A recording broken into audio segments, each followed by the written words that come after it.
Had a little listen to his podcast, huh? Dude, it's educational. Besides, I've been wanting to listen to this one.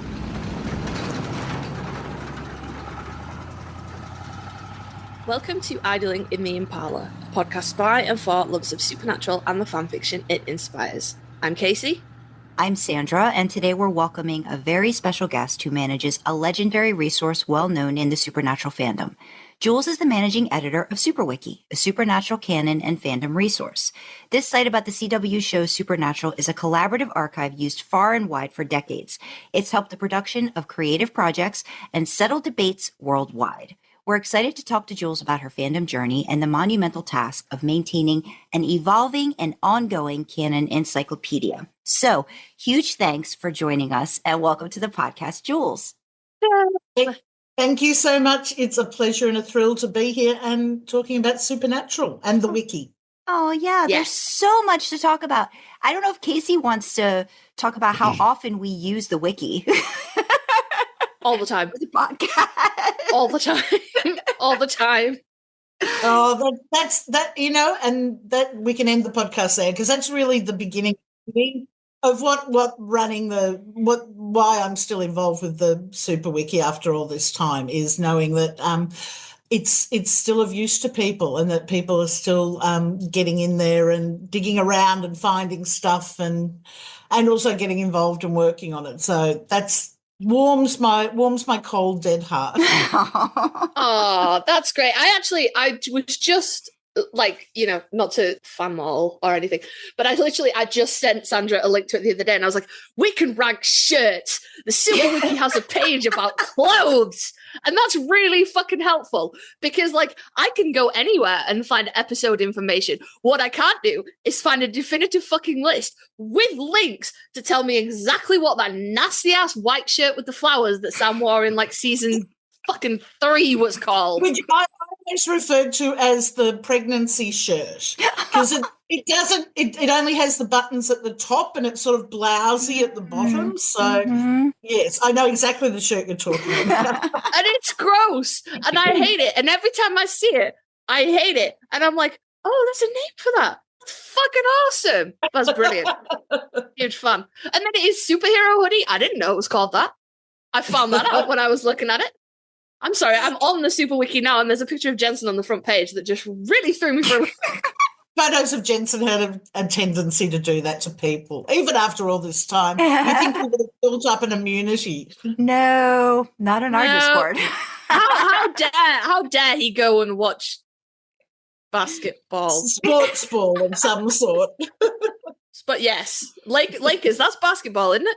Yeah. Mm-hmm. Yes, I said this if I had any idea. Yes, it is. Yes. Thank you. Yeah, how dare he? I think one of the great things, Jules, is that whenever we think, oh, I wonder, there's a tool and a resource, and it seems to always be SuperWiki for us. When every time, there's even this transcript thing where, you can search the transcript that one of our friends had shared. So I'm like, oh my God, they have this too. So yes, there's so many things to talk about all the stuff that you've done and continue to do for fandom in all sorts of ways. And I'm so glad that you came on to chat with us a little bit. But I was hoping we could kind of get some background info on you, before the Supernatural of it all. Were you a super fan of other shows or media that might have hinted that, okay, here's where we're going to go with Supernatural? Oh, yes and no. Look, I've been a fan of things since forever. I'm old enough. I grew up on original Star Trek and my other big love, Doctor Who. So I go back to classic Who. John Pertwee was my first Doctor. So I've always been into shows like that, but also a whole lot of shows during the 70s that still have, which I love, still have fandoms going, like The Professionals. Don't know if either of you have ever heard of that, which was a cop show. Heard of it. Yeah, English version of Starsky and Hutch, if you like. Those sort of shows. And even though I wasn't active in a fandom, if you like, I felt about those shows in the way that we identify as fanish. So I was obsessive about them. I read everything I could about them. Of course, back in those days, it was in like magazines or something. And I thought about them a lot. I didn't actively write what you'd think of as fanfic, but I thought about the characters in that way. What are they doing when they weren't on the screen? So were you daydreaming? Were you daydreaming? Yeah, what would I like to be doing them to be doing? Yeah. And then I suppose the first getting involved more broadly with fandom, when I started at university, I joined there was a Star Trek club, and we used to get together, once a month and watch original Star Trek, because this is when New Generation, I think, was just starting. Okay. But I was a bit, not that you might know it now, but I was very shy and awkward back then, so I didn't really talk to anyone much. I just used to, I'd turn up, and I loved being in the room with other fans and watching the episode, but I was a bit too awkward to talk to anyone until the internet came along. I suppose during the 90s, I was a huge X-Files fan. Okay. And I had a friend who was also a big X-Files fan, and we used to actually, I suppose this is my wiki villain origin story. Because have either of you watched the X-Files? I watched it a little bit. I watched a couple seasons, so I do know of it. So very much the blueprint for the format of Supernatural and I suppose Buffy in between, but so a case of the week with an overarching myth arc. Right. And the thing with the X-Files was the myth arc made no sense, and it went on like it wasn't. I suppose it was like if you took season 13, 14, 15 Supernatural and then took a lot of drugs and then wrote some scripts and threw out half of them. Like we literally kept like exercise books full of trying to map what was happening. Okay. And it was very frustrating. And we used to, so my friend Katie and I, when we were watching on TV, again, this is the 90s, we would ring each other on the phone, on the landline, during the ad breaks going while we were watching it. So that was and that was, I suppose, also, even though Star Trek, it was starting to have a presence online, I think X-Files is sort of the first real internet fandom. And so that's when people started on the message boards and that. Now, I didn't get actively involved. I sort of had a look around, but again, it was more in real life. And then Buffy, I suppose, was the one that I started getting more involved in reading fanfic and things on the message boards.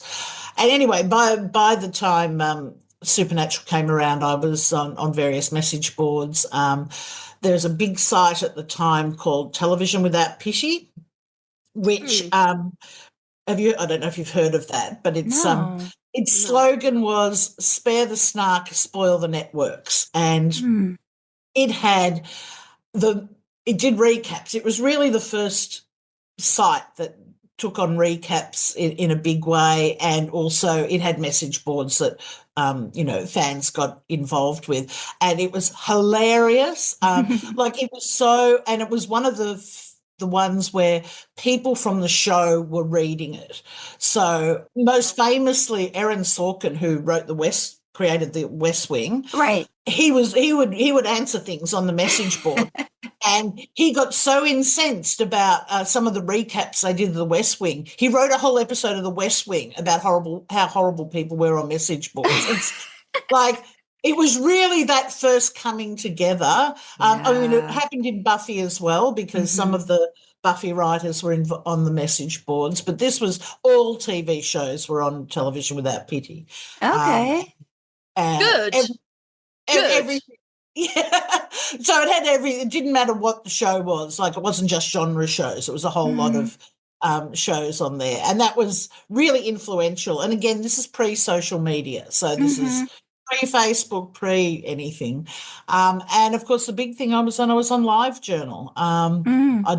I suppose my two big fandoms before Supernatural, I'd sort of I'd gone through the Whedonverse, so Buffy and Angel, and Firefly, of course. And Firefly was the one where I started doing some writing, mainly essays about things in Firefly, psychoanalyzing all the characters. With that degree in psychology that I don't have.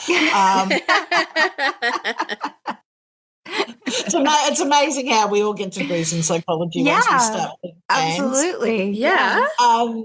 And then Babylon 5, again, amazing 5-series show, very big on its myth arc and love politics. Anyway, wonderful, love that show. But the show I was really into just before Supernatural will shock you, so take a moment. Okay. It was original NCIS. Oh, really? Yes. That's so cool. I have no shame. You never know when the fandom bug is going to bite you. And that's True. You never know what the next show or the next thing you're going to get into is going to be. No. So I had followed, I got onto LiveJournal because I was on an NCIS message board, and some of the fic writers that I read were on LiveJournal. So I was on LiveJournal. So I was all strapped in and ready for when I discovered Supernatural. That's the long version of my pre-Supernatural fandom, but I wasn't that active. I was probably more what you'd call a lurker. Okay. And I would comment on things and that, but I hadn't really made any, it's like fandom friends. I think I'd been to one or two like Comic-Con type conventions here in Australia, which were quite small at the time. But other than that, other than my own love for my shows, I wasn't really that active in broader fandoms. Right. But did you, I would just assume that because you were so invested that using all those different resources, like you probably just had a ton of facts and things, like just like about everything that you enjoyed and loved, just like running around in your brain. Oh yeah, and I was someone who bought, back in, I suppose, the 90s and that, they started doing publishing things like, the X-Files Companion or, season 7 of the X-Files Companion, and I suppose Buffy particularly led to an explosion in publishing around the show, and it really was the big thing that broke into academia, which led to again more publishing of essays, and Buffy. There was so many. There was a merchandise explosion on all sides, I suppose. Fandoms in general, right? Like once they know they've got something, they're going to find every avenue and alternative. I think that definitely started really like, to me, late 80s, because I'm like I loved New Kids on the Block growing up. So like everything, like they'd have like the comic books, they had the cartoons, they did like little books, like almost like Babysitter's Club, where like a new kid would go on an adventure with like a fan. It's like, it was all these sort of things. They just, everything possible, like they would find a way to incorporate the fans. We can't in it. just have nice things that people like. We have to ring it for every fucking penny until everyone hates it. But there's the craving for it, right? So it's like, and you got like, the stuff I read was crap, but it was like, you just wanted to like get your paws on something else.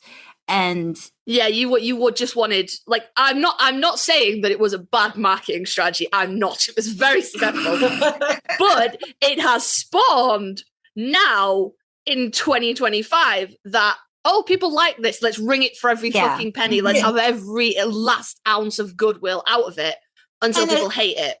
As you say, it's not new. I remember having the Doctor Who novels have been around for ever. Yeah. And Star Wars, like original Star Wars. There's loads, isn't there? Oh, I had, and I think don't even know if I've kept it somewhere, but I literally read the cover off the novelisation of the original Star Wars, which had photos from the movie in it, which was amazing. Oh, those were great, Oh, right? When you'd get those books that were like, Yeah. there's just like, it was just basically the movie, but like with like it just redone and like. Oh no, I pictures. hate I love no, I hate those. Well, this no, was my before- my kids have some of those for like Disney No. movies, and I'm like, but we could just watch this. No, but why see, are this, we reading it? But this was before you had like, if I remember for me, like before you had like before you could get your hands on like the VHS or like whatever. Yeah. So you had something else like to tide you over until then.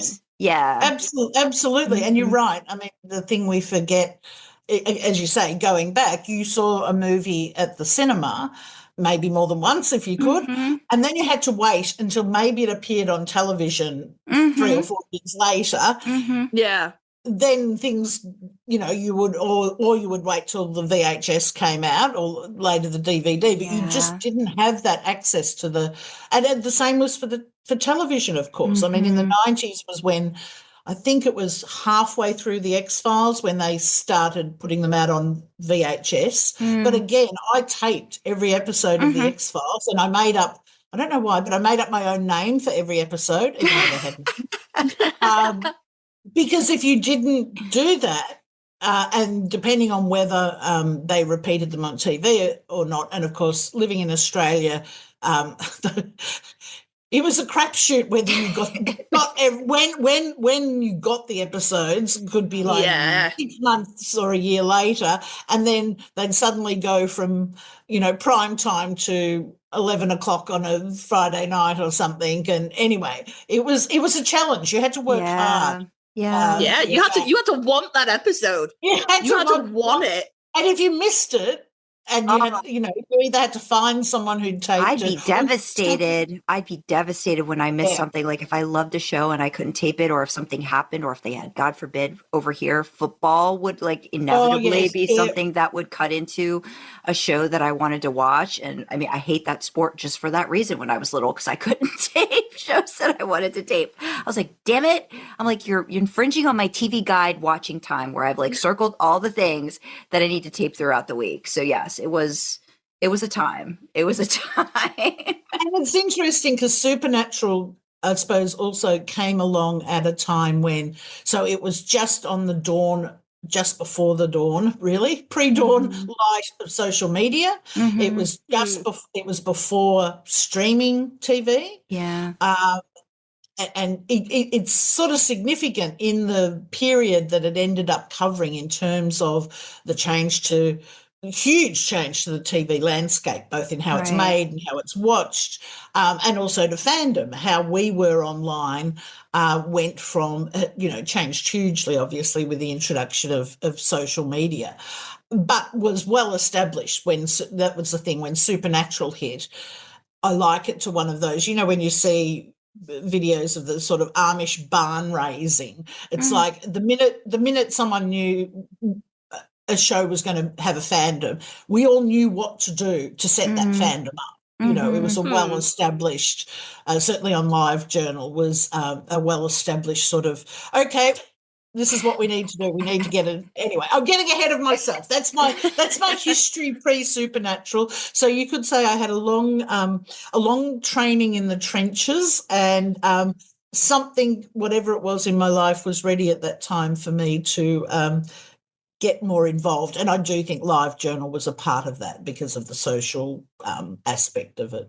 Gotcha. Yeah. Gotcha. You were well prepared though. You had been through the training. You were like, I know exactly what to do with this. I'm ready. Well, and as you say, I already had that love for things around the show, not just watching the show. I mean, I was a fan. It looked a bit different than what you would say today. But yeah, I was reading, I was buying the merch, I was reading everything I could to do with it. I was coming up with theories. I was talking about it with friends. I was having, actually seeing that we found out just in the last day or two that David Lynch has passed. I remember the first watch parties I ever went to were for Twin Peaks. That was such a huge show. People would get like just normal people, not fandom people just that you worked with or went to school with or whatever would get together. I was always the log lady. Anyway, but, you know, that was such a cultural phenomenon, and that was sort of everyone was talking about it. And, of course, it was a show that was full of mystery and so ripe for theories and what things meant, which led to lots of obsession. So, Gotcha. R.I.P. David Lynch, you fucking legend. But, yeah, that was thought of that yesterday. It was certainly the first time when people would actually have Twin Peaks parties. Right. Yeah, so they could discuss it and stuff. So we're talking about like barn raising and stuff. So when exactly did you get into Supernatural? Was it right from the jump, or how did that happen? So no, Supernatural started in Australia on Australian TV in January 06. So it's obviously started in September 05 in the US. Back when we used to have sort of seasons of TV, the Australian season would start sort of at the near the end of summer, basically when the kids went back to school after our summer break, and so usually around the end of January they would premiere the new TV shows which had hit American prime time, 5 months before. They advertised, so here you can see where they get me. They advertised Supernatural as from the people who bought you the X-Files. So, it had Jules bait written all over it. It was like like the Scooby-Doo where the scent comes out and like beckons with the finger, like, come with us, Jules.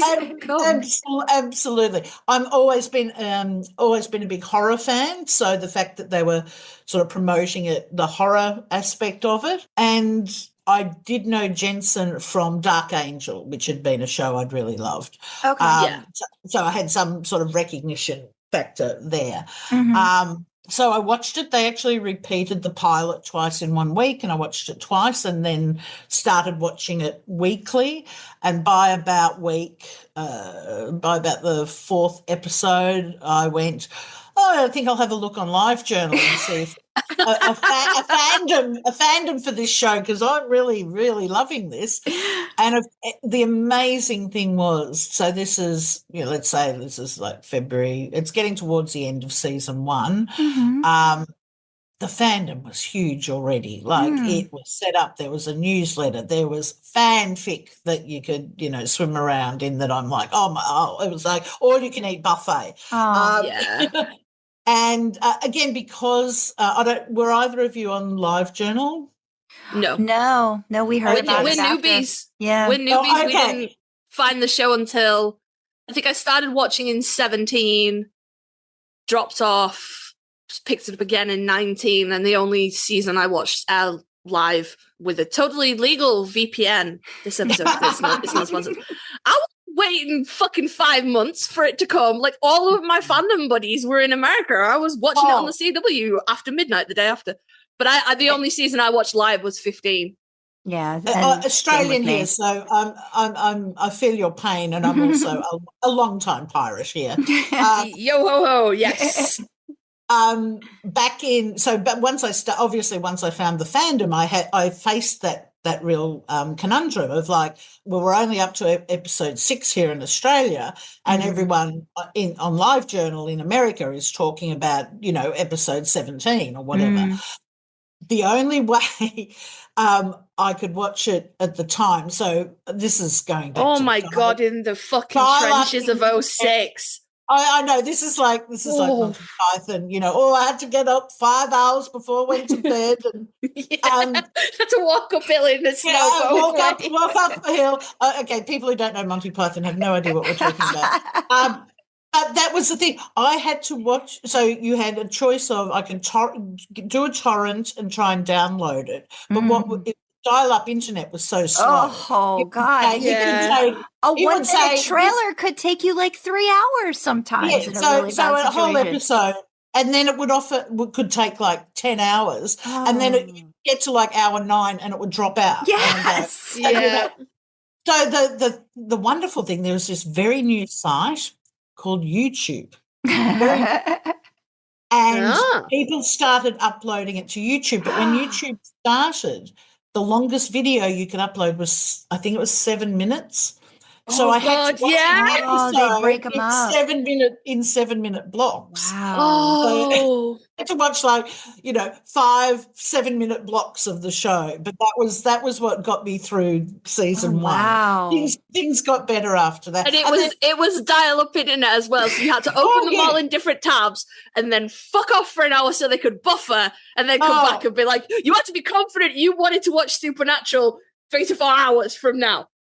That was the level that you were dealing with. Yes, absolutely. I was working for that fix, I tell you. Yeah.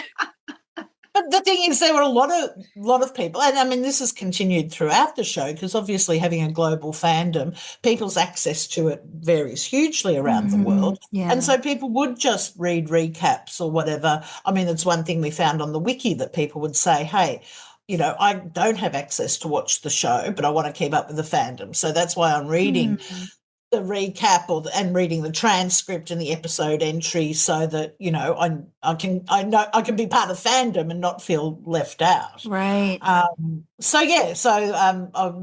started watching, and the thing with LiveJournal and the way it was set up, and I won't go into my 3-hour TED talk on the architecture of LiveJournal, but it had a lot of issues as far as the platform went, but fandom, as fandom is wont to do, compensated for that. So one of the things a fandom would do on LiveJournal was set up a newsletter, and that newsletter became like your first port of call for a fandom, and that newsletter would link not only to things that were happening on the show, but it would link to all the fanfic people were posting, episode reviews and recaps, all that sort of stuff. So you immediately had an entree into, finding out about the fandom on LiveJournal. And so then you'd go to someone's journal and read their recap. And while you were reading their recap, you'd comment, and then you'd meet other people in the comments. And it was very set up to be very social. And even if you start off as a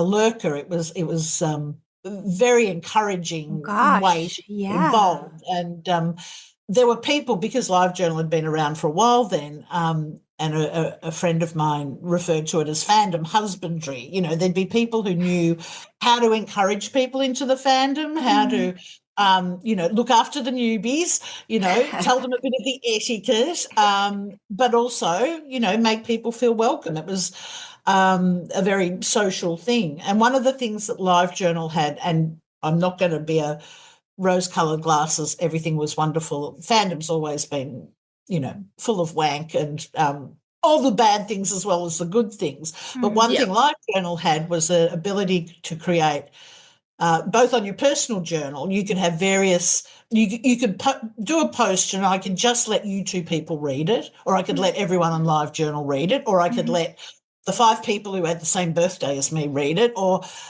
you could control your content that way, unlike something like Twitter or Tumblr where it's sort of all or nothing. You either set everything to private or you're open to everyone. And the communities were the same. So I could set up a community for people who wanted to write fic about, Dean's feet, and unless you went there, and I could control membership of that, and unless you went there and joined it, no one else needed to see it or know about it. So it's sort of that boundaries between content actually. It meant that if you were going to get outraged about something, which of course we all did all the time, but things that you didn't want to read weren't in your face. So they weren't coming across your feed all the time. You could control that. And if you wanted to, gossip about things or whatever, you could restrict that to your whatever circle of people you hopefully trusted. So and there were anonymous communities where you could go and anonymously bitch and wank about everything as well. So it wasn't that fandom was any different, but the way it played out, certainly on LiveJournal, I think quarantined some of that. So you'd go and bitch to your friends about something, but you weren't all doing it in the open, yelling at each other all the time. Anyway, that's I think it's really interesting about how the platform or the space that we do fandom in impacts how it plays out as well. And I think we're at a time now with, whatever's happening with the dumpster fire that's Twitter. Tumblr's obviously still going pretty strong, but I think we're at a point where in the next couple of years, there'll be new spaces for us where fandom will live as well, which I think will be really. I think they're trying to do. I did tell you I could go on. No, but brilliant. I think it's true too, because I think I've noticed too, Tumblr's starting to do things like they're trying to come up with communities and different things like that, right? So it's like they're trying to, I think, use some of those, refashion some stuff, or like try to like figure out how to do those things that maybe worked before. And I think, when you have things like, which was a bit like really, the LiveJournal didn't invent it. Message boards had the same thing on it, which is basically Discord, really. Yeah. But, you could have your part of the board that was for, certain interests and everything. And then, I don't want to be involved. Might be because you don't like it. You're just not interested in discussing the sort of shirts that Sam was wearing. And you don't have to be part of that. And you're off in the, Hurt Sam fic forum or whatever. And I think obviously fandom is about connecting with people who love the same thing. And then within that, when you can connect with people who love the same hyper-specific thing as you, and you're not having to listen to things that you're either not interested in or you don't like, that can create has the potential to create a nicer fandom space, I think. Yeah. So I'll be interested to see how things go on Tumblr.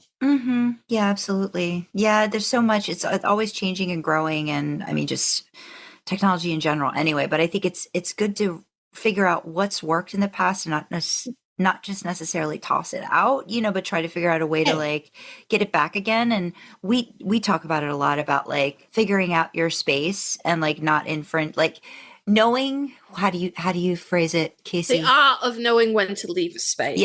Yeah. So everywhere should be welcoming to new people, but not everything is going to be for you. And it is your responsibility to remove yourself from spaces that are not for you. It is not the space's responsibility to conform to what you specifically want within boundaries. Obviously, I'm not out here normalizing like rape and shit. That's not what we're doing. But like, say for example, you wanna follow stuff about Dean's feet, and you wind up in a section of fandom that's about Sam's really gross shirt from season 3. You don't get to walk in there and be like, there is entirely not enough feet in here. I demand more feet.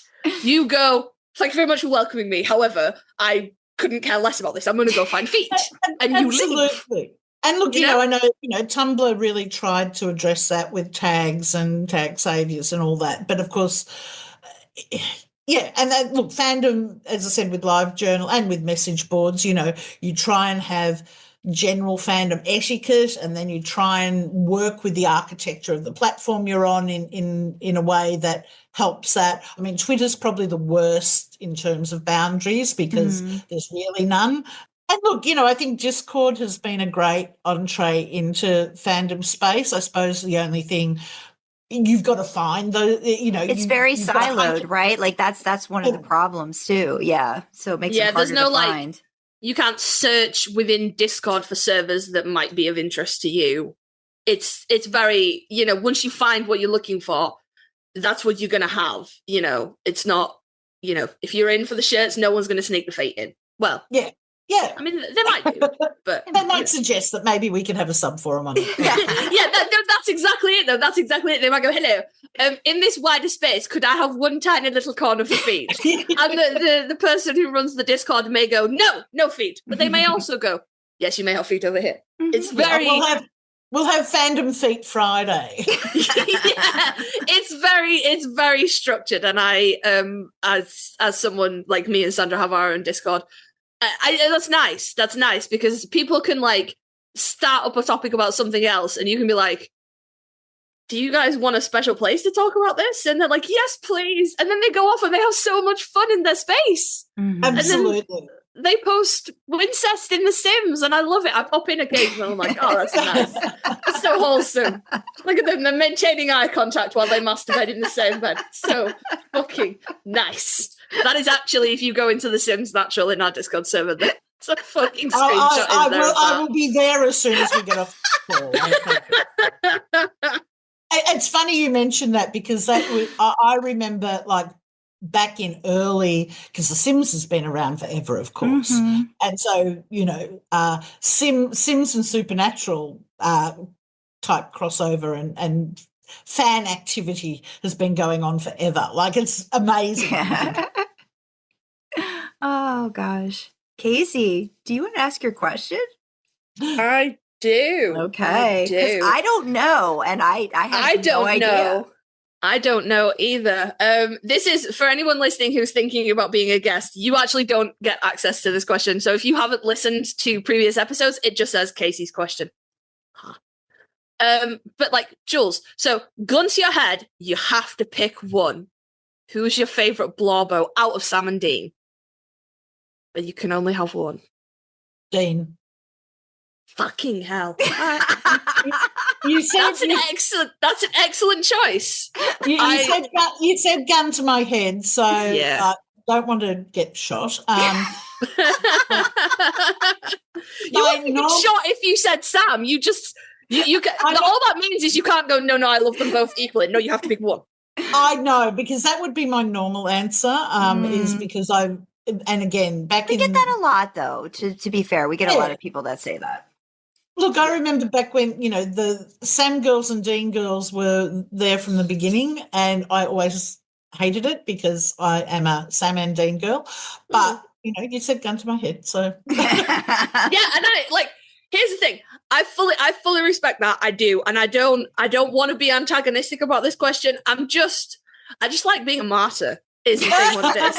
And the scales are weighed so heavily on Dean's side now that poor little Sam is on the top of the seesaw, swinging his little moose legs, going, Dean, then help.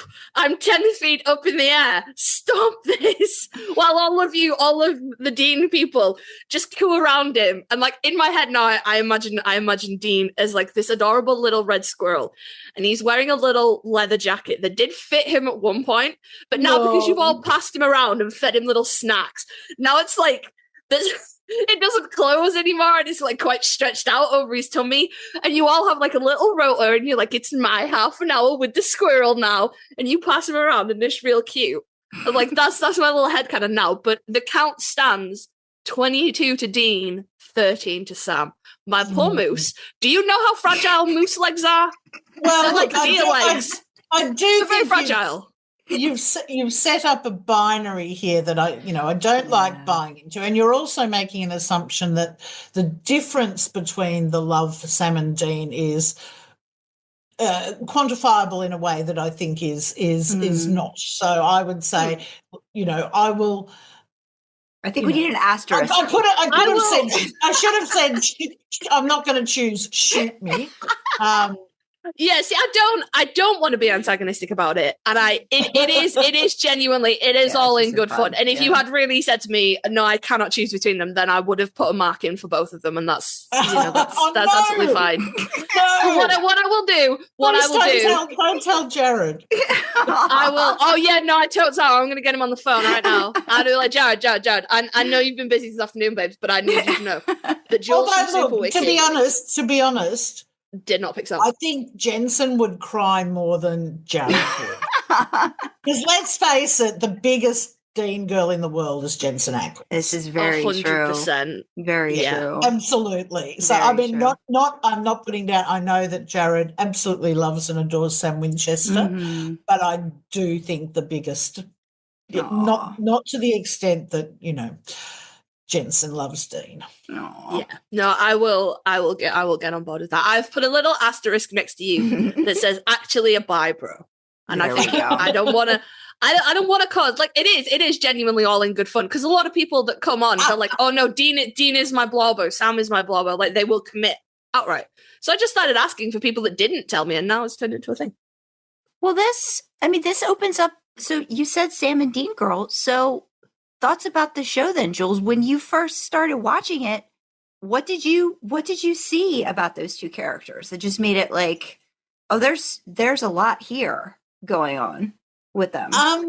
So it's funny because, I mentioned like shows from the 70s, like The Professionals, Starsky and Hutch, MASH, anything like I've been slashing characters since before I knew what that word was. Right, because, right. Those sort of shows always had their, because I'm doing air quotes now, because toxic masculinity and men can't express their feelings. Mm-hmm. Those sort of shows right. always full of the hurt comfort, particularly the cop shows. Someone's always getting shot or having a crisis of conscience and all that. So I was primed for that as well. Mm-hmm. That I can, again, the Scooby smelling the scent of that Come was, hither. Yeah. Mm-hmm. Basically from that opening scene where, Sam and Dean, as Dean goes into Sam's apartment, I was like, okay, there's an interesting relationship here. Mm-hmm. The moment when we're getting the exposition dump that Kripke still hates when Sam's doing that, what was I meant to do? Anyway, but when Dean's like, you need to come and help me find Dad, and Sam says you can do that on your own, and Dean says, but I don't want to. And that was that little crack, I reckon, or that line, that crack in Dean's armor was, looking back, something that really hooked me, because these could have been two, in the hands of other people, very stereotypic, like a lot of buddy cop shows, or the sort of many other shows we've watched have been, where they're pretty stereotyped. Dean's the, womanizing, full of bluster, wise joke cracking, and Sam's the slightly more sensitive, whatever, thoughtful brother. But there was obviously more there, and I got that from the pilot, which is why I watched it twice in the first week. And the other, the other things that were hooking me in were the, urban mythology. I loved the way it looked. It also referenced specifically, both visually and in the text, horror movies. So it came out around the same time the Japanese horror, like The Grudge and etc. were big, and it referenced that visually. But yeah, it was Sam and Dean, and thinking, they were funny. Again, they made X-Files references in the opening, in the first episode. Yeah. And if there's something I really, really love, is sort of shows that do meta commentary. That's a bit of crack for me as well. And so I'm like, okay, this show is actually telling us it exists in the world where the X-Files is on television. That's fascinating to me. It's so obviously based, inspired by the X-Files format, and it's acknowledging the X-Files explicitly. So that part of it just fascinated me. It was obvious from the get-go that Dean was a fanboy too, like the music, the horror movie references and that, which is one sort of aspect I really related to. And so that pretty much hooked me in from the beginning. And then I think it's Phantom Traveller. There's a shot, very wide shot, and it's the Impala going across the screen. There's a stormy sky in the background, and it's just the Impala travelling across the screen as the boys head to the airport or wherever they're going. And it's funny, that one shot just made me go, fuck, they're really putting a lot of thought into what this show looks like. And I got really drawn into the visual language of the show. As I said, I'd already noted they made, like, the ghost in the first episode was very much done in the style of that was used in Japanese horror at the time. We've got Dead in the Water starts with that underwater shot, which goes back to Creature from the Black Lagoon and later Jaws. Yeah. So I was like, it was both a language I understood, and I was also like, oh wow, they're really putting these references in that, you know, maybe 80% of the audience don't get, but the people making this show are really passionate about it. Yeah. And obviously then things like the motels and, you know, as it went on, just thinking, you know, they don't need to have a different motel every week. It could just be a crappy motel, but we've got these jokes in the motels and, you know, the disco motel. And like, it was really obvious that there was a whole lot of work going into this show beyond two guys traveling around and some, you know, case of the week sort of stuff. So it was layer upon layer upon layer that was like, yeah, it really got me. Oh, Jules, I just want to spend hours and hours just picking your brain about this stuff. Just, you're like, and there's layers upon layers upon layers, and I'm like, tell me about all the layers, fucking hell. I need that in my life. I need this in my life. No, but I think you're right. I mean, like, you can see the history of the people creating it and what they're referencing back to. And I think that's so indicative of someone's love of cinema. Because I think back then too, I mean, I don't know, were they still doing film at least like So was it the first season or two? First 3 seasons. Okay. First 3 seasons were, it does look different. different. That's where that joke about Jared and Jensen in the airport hotel comes from. Because they had really heavy film makeup on for that. It was all over the pillows. And I can't never find that fucking clip again to figure out, guys, do we think they fucked? Or do we think they slept? And I could never find a fucking clip again. I just have like this vague memory of it in my head. I will send you a link to the thank you so much. It happens to be, I happen to know where it is. So. Oh, you're the bestest. Thank you so much. If anyone ever wants to catalogue all the panel videos. Oh, bloody hell, you'd be there forever, wouldn't you? Oh my goodness. Yes.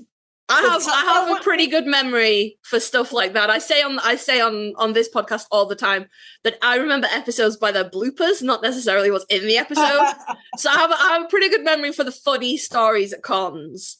But I've never been able to find that one again, and it's just like a little dream. I'm like, did I imagine it? Did that really happen? But I do. We do have a few entries on the wiki of con stories, not all of them, but we have some of the significant ones. The bee story was the first one that I became obsessed with. So from Bugs, which is still being told today, the story of how they filmed with the bees and everything. And when they started doing conventions, that story always came out. So we have an entry about the bug story. We've got the train story from Europe when they had to stop the train. We've got a couple of them, but you know, we need to. I'm going to be doing this for the rest of my life, obviously. But it'd be great to have. I mean, I always use. If it's not on the wiki, then I use Twitter as the fandom search engine, because you can be sure if you put out a call on Twitter, someone will know it. Someone will know, yeah. It's like six degrees of Supernatural. If you don't know it, somebody knows somebody that knows it. Absolutely. It's you can't, and I think, and it's still going. There's a site on LiveJournal. Have you found SPN Story Finders? Do you know about this? I don't use it, but one of my buddies uses it, yeah. Okay. Yeah. So you can go onto SPN Story Finders and say, there's two things you can do. One, if you've lost a fic that you read. So I read this fic where Sam, Dean and Cass were running a cupcake factory and it gets attacked by a giant squid. Does anyone remember this? Can I find it? And someone will hook you up. Or you could say, I feel like reading some, Dean gets de-aged and goes in a talent contest. Anyone got anything like that? So you can use that both. And it's just really a fandom search engine. And it's a fantastic resource for those sort of things, because even as wonderful as AO3 is, you can't always find the thing you're looking for. Yeah. No, absolutely. Yep. Depends very much on tags over on AO3, and so like everyone has a differing opinion on tags, which is fine. But when I'm trying to find something and I'm like, I know what it was, but then like none of the things I remember are tagged, and I'm like, I don't know how this happened. Absolutely. And look, again, that's one thing, and we certainly, even on Tumblr, we used to have more of it. But again, the loss of, we don't really have so much anymore people doing, or communities doing, like rec lists or keeping lists of, here are my favourite Hurt Sam fics, or, you know, again, that was a big thing on LiveJournal. There were various communities where, very much like your podcast, where they would interview fic writers, and then people would do rec lists, and, you know, again, coming down to whatever your specific interest was. And it was a really easy entree to find really good fic. And I got really spoilt with that. And so when you're then faced with just diving into AO3, it can feel, for me, it feels, which is why I read less than I used to, it can feel like a bit of hard work now of like, okay, I've got to get through 400 reader insert fics, which I'm certainly not into. And, you know, then the tags are taking me places where I don't want to go. And, and why are the tags 4 pages long? And why is the description of the fic longer than the fic itself? And why can't this person format properly? Anyway. Yeah. I got spoilt in having other people do that sort of filtering and recommending for me, and so I miss that we have a lot less of that around. I know it still exists in some places, but yeah, I encourage anyone out there who wants to share their favourite fics and do lists, do it, because it's the best way to get, you know, that's how I find fic these days, is when someone says, have you read this? But it is something I miss. And yeah, anyway, sorry, going off on another tangent. No, not at all. I feel like we could probably talk about the show for another hour, but I really wanted to get into like how the Supernatural Wiki came about, like its origin story. And from what I read a little bit was it evolved from something called Super Canon. Yeah, so coincidentally, because I didn't know her at the time, there was a fan in my city. I'm in Melbourne in Australia, and there was a fan called Emily. She'd come from her big fandom before Supernatural was Lord of the Rings. Okay. And she'd been very, very active in that fandom and as a fic writer. That was a big part of it. And she got, being Australian, got sucked into Supernatural at the beginning of 2006 and could immediately see, you know, there was going to be stuff a bit like, you know, Lord of the Rings, obviously, full of sigils and mythology and all that sort of thing.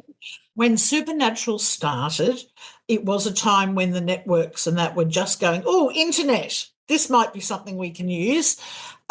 Warner Brothers, because, of course, we started on the WB before the CW. They set up a website for Supernatural, and you can see an image from this although it no longer exists on the wiki. It had the Impala, and so you could go into the Impala and you could look around, and there were weapons, and there was John's journal, which you could flick through the pages, and there was a notebook that every week, every episode would be updated with lore about that episode. So there would be not a lot, there'd be a quote from a book, or there'd be a bit about, you know, the lore of vampires in Eastern Europe or something. Right. And so Emily thought, oh, look, this is going to be a growing thing. Obviously the show is going to have a lot of sort of mythology based in the real world, so let's start transcribing this. And so she started doing that. She set up the Super Canon site. She put out a call for people who might want to transcribe stuff from the Warner Brothers official website, and I put up my hand for that to do a couple of things. Right. Anyway, she soon got the idea. So Wikipedia, again, was about 5 minutes old at this point. they had already set up open source software for setting up your own wiki site. And again, you know, look, all fandom, everything sort of grows and is shaped by the people who set it up. And look, having a queer feminist who set up the wiki, shaped it in ways that most people won't even register, but it was integral to how it got set up. And so Emily loved the idea that if you set up a wiki site, then all the fandom could come in and be part of it, that it wasn't going to be her gatekeeping what went on. It also had the thing that it meant you had it was easier for people to contribute. People didn't have to email her documents and that sort of thing.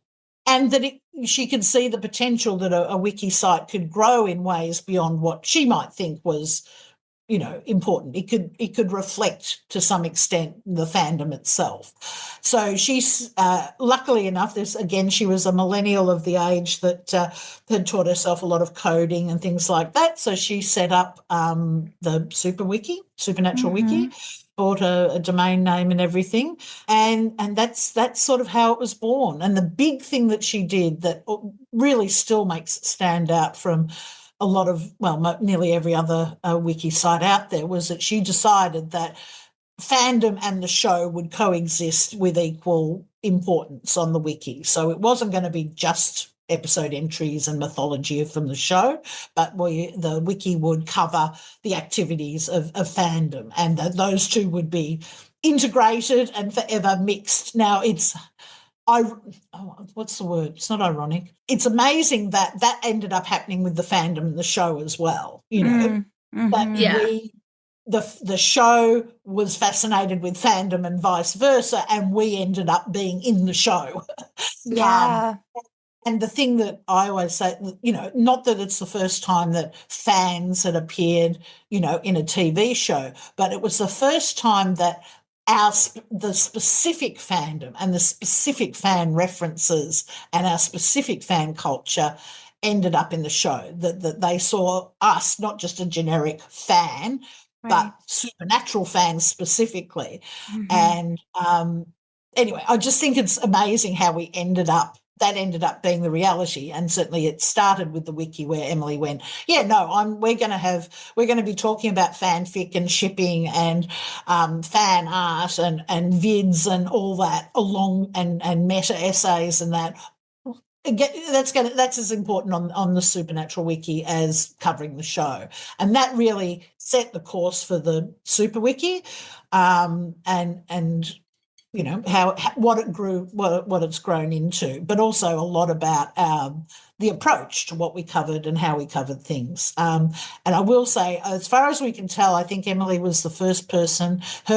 She was at university at the time, and her honours thesis was called "Scary Got Sexy: The Transgressive."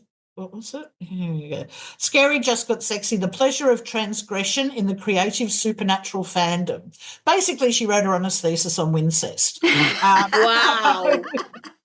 That's so cool. That's in 2006. So when I say that, you know, having someone like that set up the wiki shaped so much about it, that's what I mean. It was about that's baked into the D. And again, a lot of people that you're not going to notice that, but that's baked into the DNA of the wiki. Yeah, we just did a meta episode where we talked about different fics, you know, that are meta and stuff, and thinking about how there's this constant feedback loop.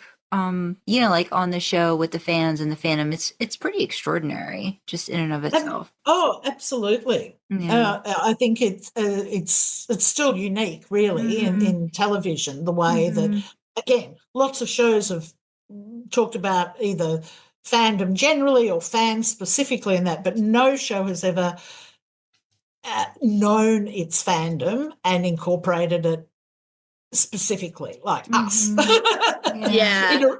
In a way that we recognise, that was, you know, down to I mentioned Television Without Pity, the Real Ghostbusters episode at the convention. The couple in that episode are named after two of the recappers on Television Without Pity, Damon and Barnes. Oh wow, really? Yes, I love that. Yeah, so that, and I think in the monster at the end of the book, and I can't remember off the top of my head, but they reference when they're talking about people online, and they mention a name that was someone who was on the boards on Television Without Pity.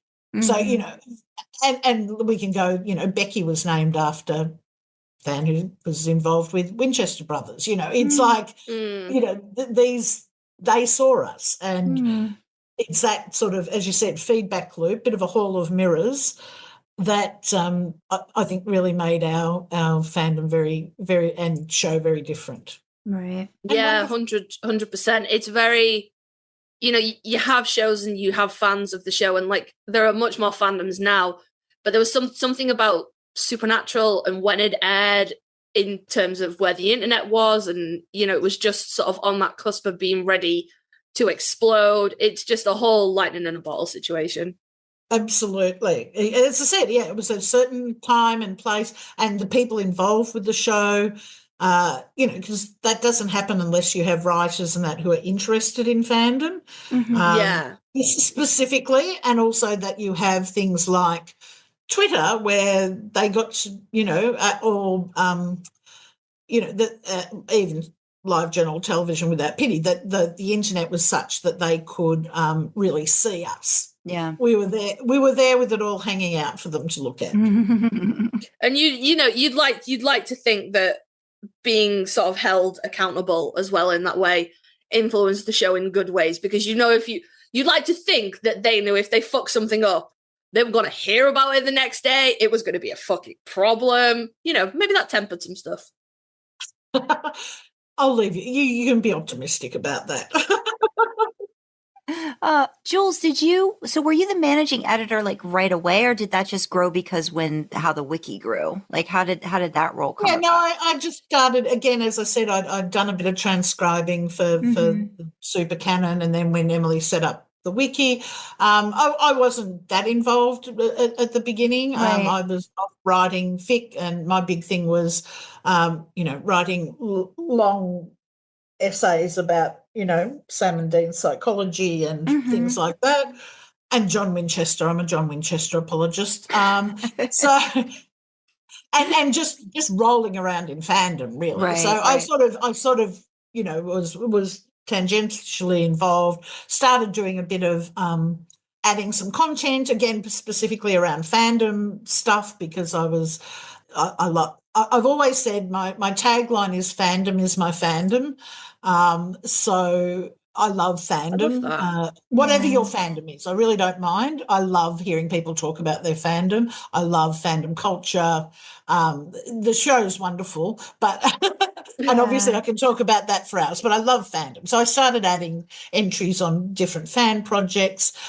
There was one project, a woman early on who did, it was called the Plastic Winchester Theatre, and she basically had, you know, Ken and Barbie dolls that were dressed up as Sam and Dean, and would do, like, and again, this is technology-wise, you know, she would photograph these little, like, dioramas and write, like, comics on them.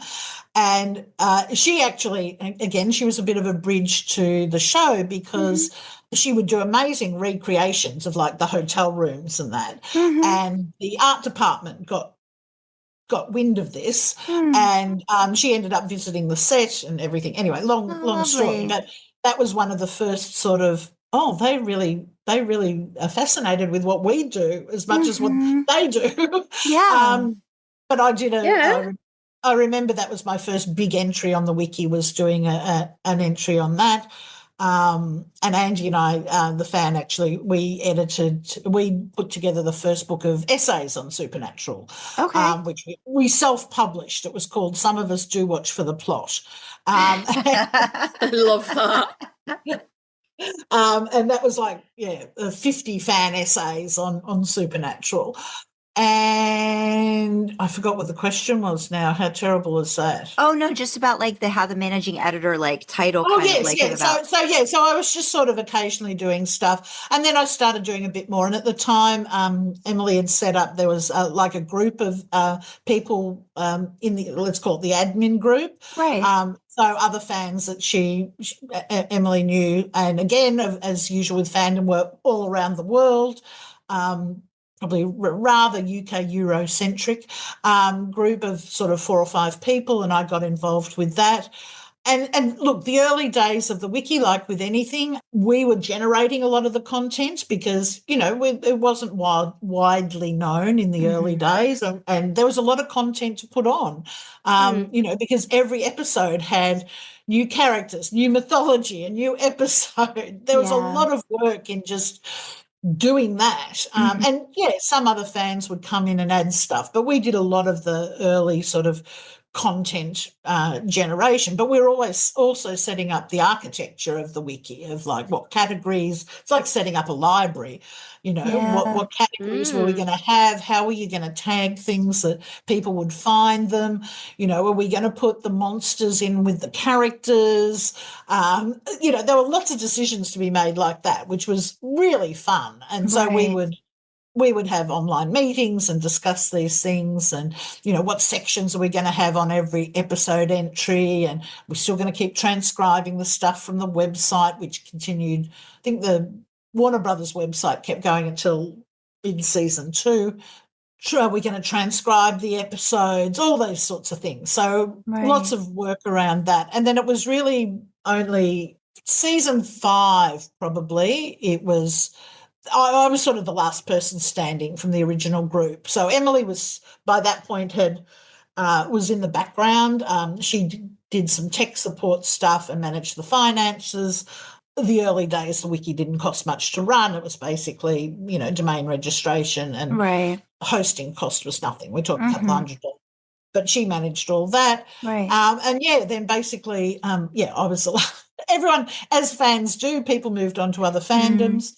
And by the time it was down to me, the wiki was, I suppose, had gone through that development phase, the architecture of it. We did a big rejuggle around season 4, and so the architecture was pretty set. A lot of the, with obviously always new pages and that to do, but a lot of the basics were set up.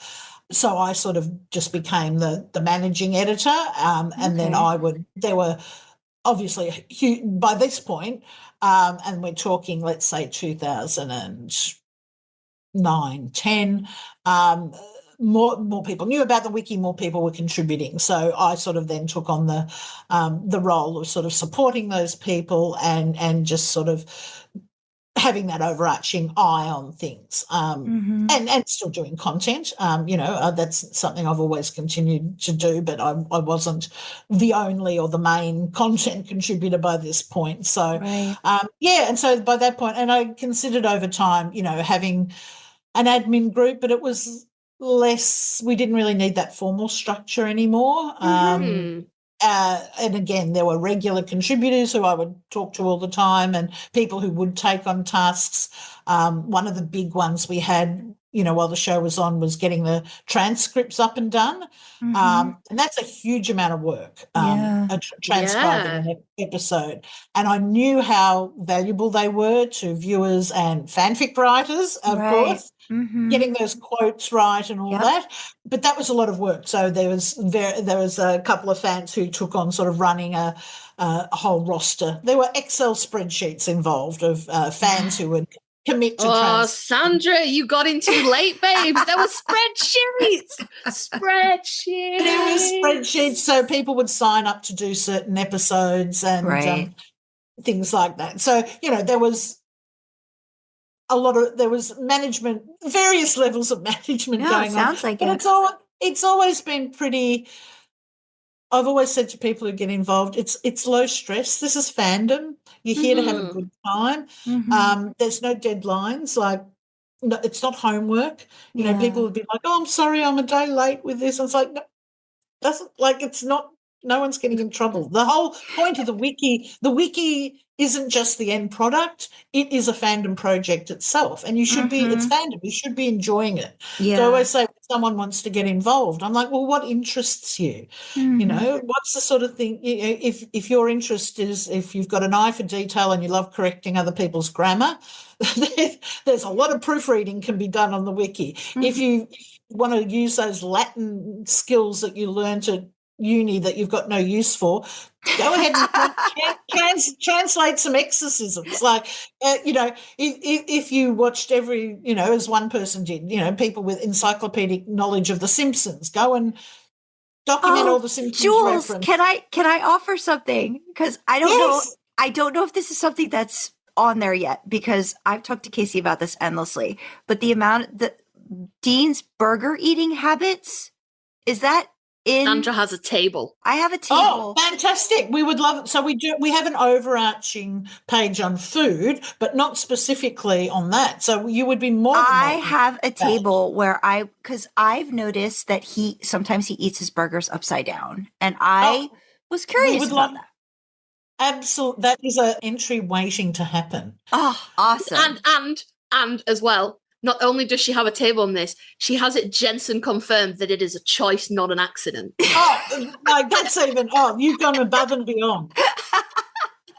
Awesome. Because one of my questions, and we'll get to it too, is like how people can help. So I'd love to I give that as an option too. No, that's great. I love that. I love that it's also a continuing and growing project. Because I think one of my questions for you too, being that you've been involved in it for so long, is like, what have users given you as suggestions that you felt have made it a better site? And is there something that you've tried that maybe didn't work out and then you kind of had to scrap? Like those kinds of, like, as you say, like an ongoing project situation. Look, having and there's been probably hundreds of fans over the years involved in the wiki, and everyone brings something. I always go back to someone, and I wish I could remember who it was, said at one point, the wiki feels small enough that my contributions make a difference, but it's a big enough project that I feel it's a significant thing. And everyone who contributes to the wiki makes a difference. And, of course, people have,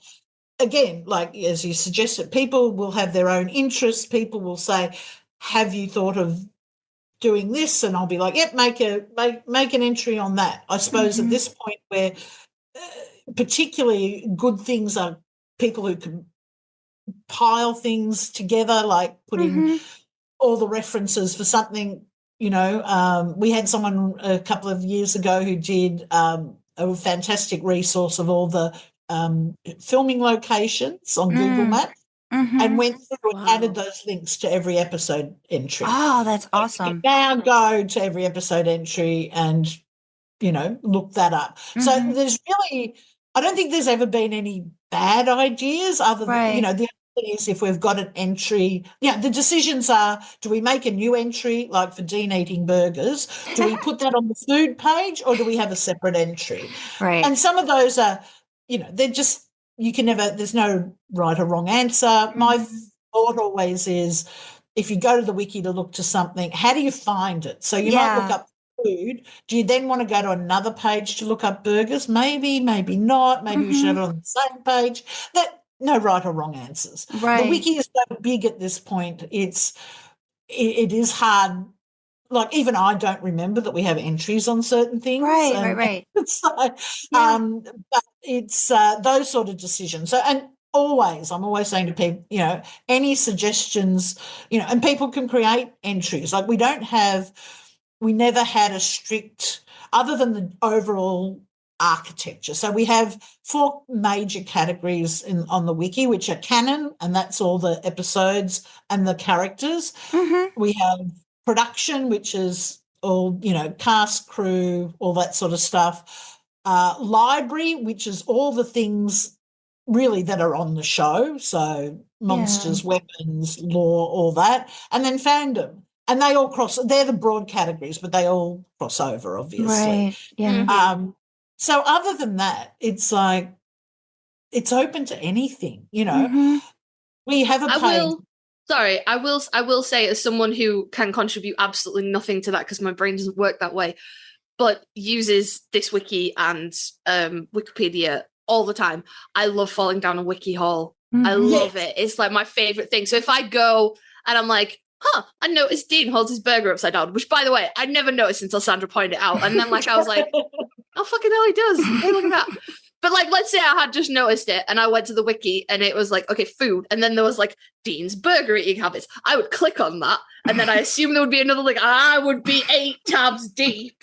Absolutely. Like, and then you're learning about that. I know.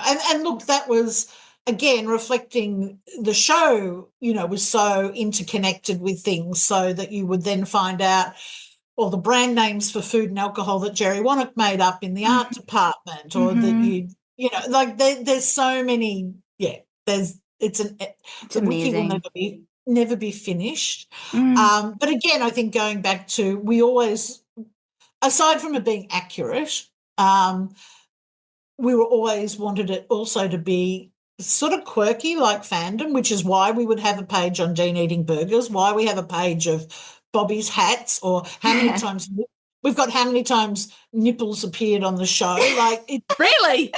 Yes. Sandra, why didn't you know about this? Again, you did, like, I think that's the amazing thing, is you don't realize all the stuff that's at your fingertips. I refuse to believe. No, I refuse to believe you have not searched a reference picture for Jensen or Dean. And found that. I refuse to believe you've never searched up a reference. How have you not found this? And I will say, it is separate from the page on chest hair. They're totally separate things, obviously. I found that page before. I know I found that page before. And I am intimately familiar with the difference between the paddock and the peen of death. Intimately familiar. Yes, no, I only visit the filthy parts of London. I'm not here for wholesome content like how Dean eats food. That was not wholesome. I can't say that's entirely wholesome in terms of. I mean, one of the areas where we do need some work is, of course, we do have a page on the paddock, but we don't have one on the Ackles Aconda. So Sandra, we have literally researched this, babe. I've watched the same clip of Jensen getting choked out and analysed it from every fucking angle, going, is it dick or is it phone? Dick, phone. Oh my God. We've been doing this our whole lives. There is no end to what, and that was, that was important. It's that sense of humour and being very Fandom. We never wanted to be a sort of dry catalogue of facts. And so while being accurate, you will get that sense of humour throughout the wiki, So it's overall, yes, we're presenting information, but you will then go down and find certain pages where, we have a page on Jared's penis, which Jared. But you see, that's the thing. That's what I said at the top of the episode. That's why I use the SuperWiki. That's what it's there for, because I can Google. Well, no, I don't Google. I call Sandra and I go, babes, what episode is this? And she's like, it was this episode. And she knows. But I can find like specifics on an episode anywhere I like. I can't find like every reference Dean's ever made to music. I can't find that anywhere else. It's a lot different. It's not like IMDb. Trenches, it's not like that kind of a thing. Yeah. If you're in the trenches in a fic and you want to tie it to canon, or you need a character to make a reference, and you're like, I know Dean mentioned this, I don't fucking remember what it is. You're 6 clicks deep in the SuperWiki going, okay. Yeah, I don't fucking know that was a reference. I've learned today. That's amazing. That is amazing. And look, that again, that only happens through having a cross-section of fandom involved. It only happens because, it would not look like this if it was just what Emily thought should be on the wiki, or just what our admin group, or just what I thought, for the last however many years should be on the wiki. It would be a lot more boring place and a lot more limited. So having everyone involved has, broadens it, deepens it, makes it more useful and more entertaining, hopefully, as well. Right. I think just to offer a thought, though, I think you need a subsection of people that attend cons that can hold Jared to some kind of ransom and demand information on Sam's music taste, because that is woefully fucking lacking. And I appreciate that the amount of times we get to see Sam driving the Impala is fucking minimal, so the amount of time we would have to spend with his music taste is even less so. But also, I can only fall back on Pearl Jam because Jared likes Pearl Jam so many times. Now, look, because I fucking hate them, and it's a problem. There is a quote somewhere, and I would have to look it up, but there is somewhere, and it's on the wiki because I think it might be on the main category page for music, that Sam liked Death Cab for Cutie. I think that pops into my head, and you probably that also, like, I've researched this extensively because I like. Well, when I write, I resonate a lot with music, so I write a lot of song fics. I like to include music in my fics, so there's like a bajillion things I can do for Dean, but I like very little for Sam. So I end up falling back on what I know Jared likes. But you see, and like, maybe I'm a music snob. I try not to be, but maybe I am. But I've tried, man. I've tried to get into Pearl Jam. I really have. But it's like rock music that's never heard rock music before. It's like rock music that's like trying to be rock music is really weird. It just doesn't vibe with me. So then I don't want to put it in my fic because I don't like it. And I just need someone to just, metaphorically, I'm not encouraging violence, just get up to a mic and be like, what exactly does Sam Winchester like to listen to music? Give me a genre, give me some bands. I've just found a quote from Crip here, and this is back from 2007, and he's saying, someone asked me about Sam's music, and he mentioned Green Day, Red Hot Chili Peppers, Fall Out Boy, and The Killers. Now, obviously, they're really specific 2007 references, and interesting because what Jared might have said in 2007 will be different than what he would have said Sam liked in 2015, and very different what he might say. Yeah, that's the problem. That's the problem. No, but it's also part of, that's the thing I love, is that we all come to this show now, given it's the 20th year, at different point, like we're all time travelers with this show. The things that you might write in a fic now about the music that, if you say writing a fic set in the early seasons, you will go and research what was big in 2007 or 8, but you might not. You might set it in the early seasons but use current music. Like, I love that. I love how it opens it up to what might his tastes be, but that might look different with the bands at different times. Right. Yeah, I do have a lot of thoughts on it, because I very much feel like Sam would have absolutely tried to shed John and Dean's 70s rock. He was at college, so he had different influences. He wasn't trapped in the Impala all those years. But certain things stay with you, though, don't they? Whether you want them to or not. It's just very formative. So I don't think he ever truly got away from that. But I definitely feel like he would have tried to break away and tried to, be like, just completely shun it. But it wouldn't just. I just want the answer from Jared. I have to pay so much money for a meet and greet, you guys, because I have so many fucking questions I need to ask that man now. Goodness. Oh, goodness. Well, I mean, if somebody does eventually find that answer for Kasey, where and how can they help Jules? For the wiki? Sure. What's the best way to do that? How do we get involved? If you want to get involved, so unfortunately we had to sort of close off open registration to the site because of spam, which was just an ongoing issue where you get spam bots who go in and create fake pages and fake content. So basically just contact me. There's email on the front of the website or through social media. Right. I'll sign you up for an account, or and then you can either put information on yourself, or I'm more than happy if people are like, no, I've just got this thing. I'll email you the information. You put it on there.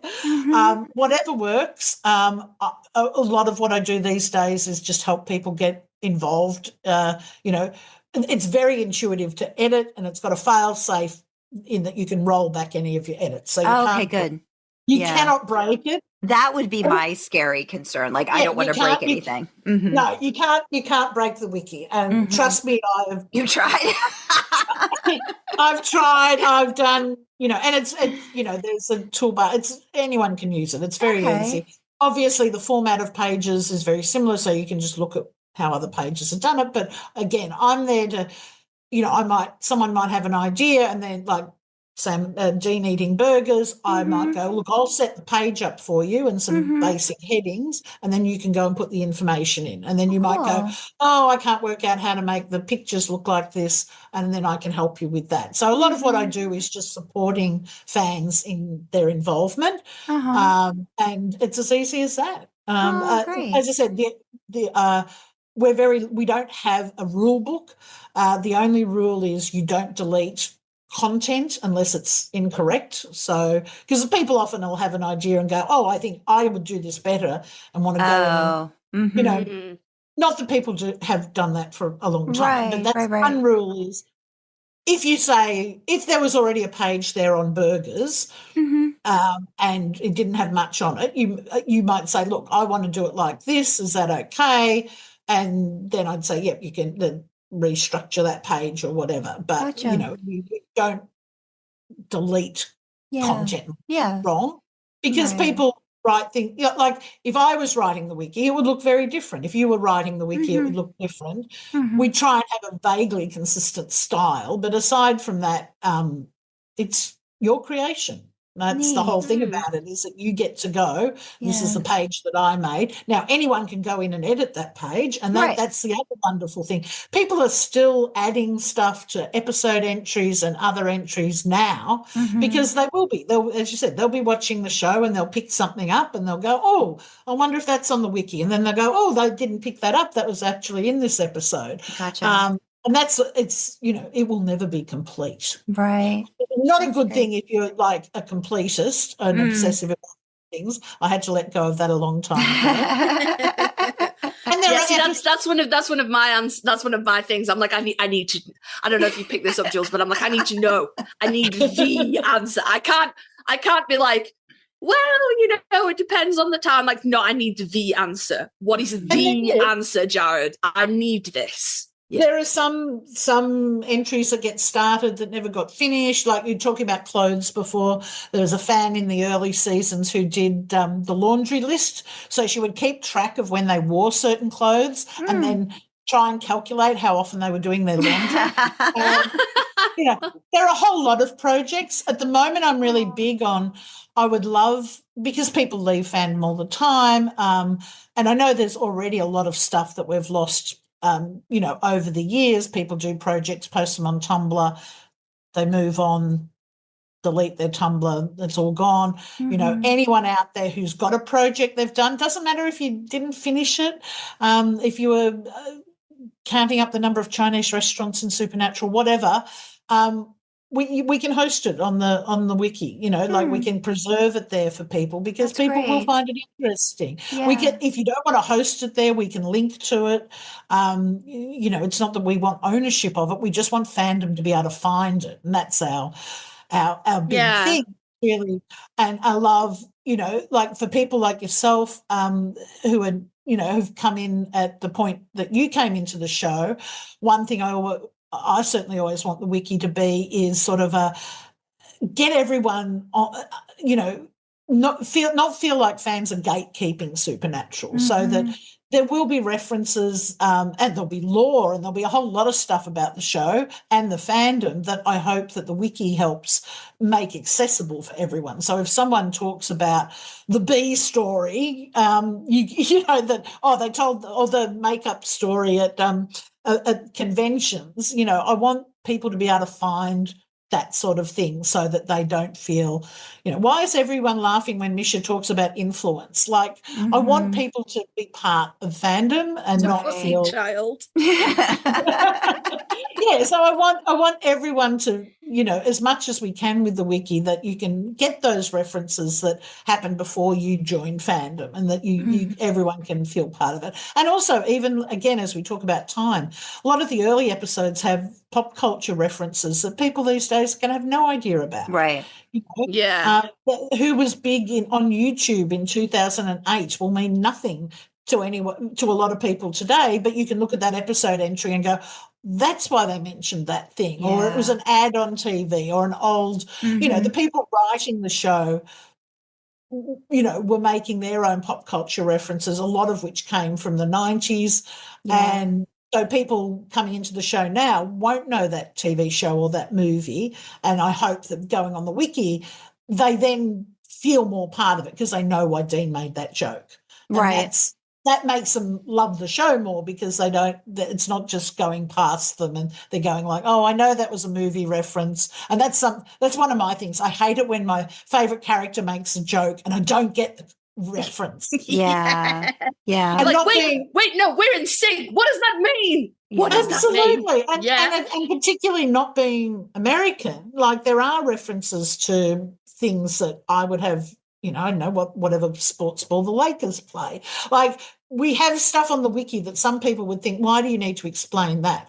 Well, because not everyone was, a 40-year-old man living in LA in 2008. Yeah. We were people living in the UK or Europe or Uruguay or Australia, and we have different references. And we have no idea what that means.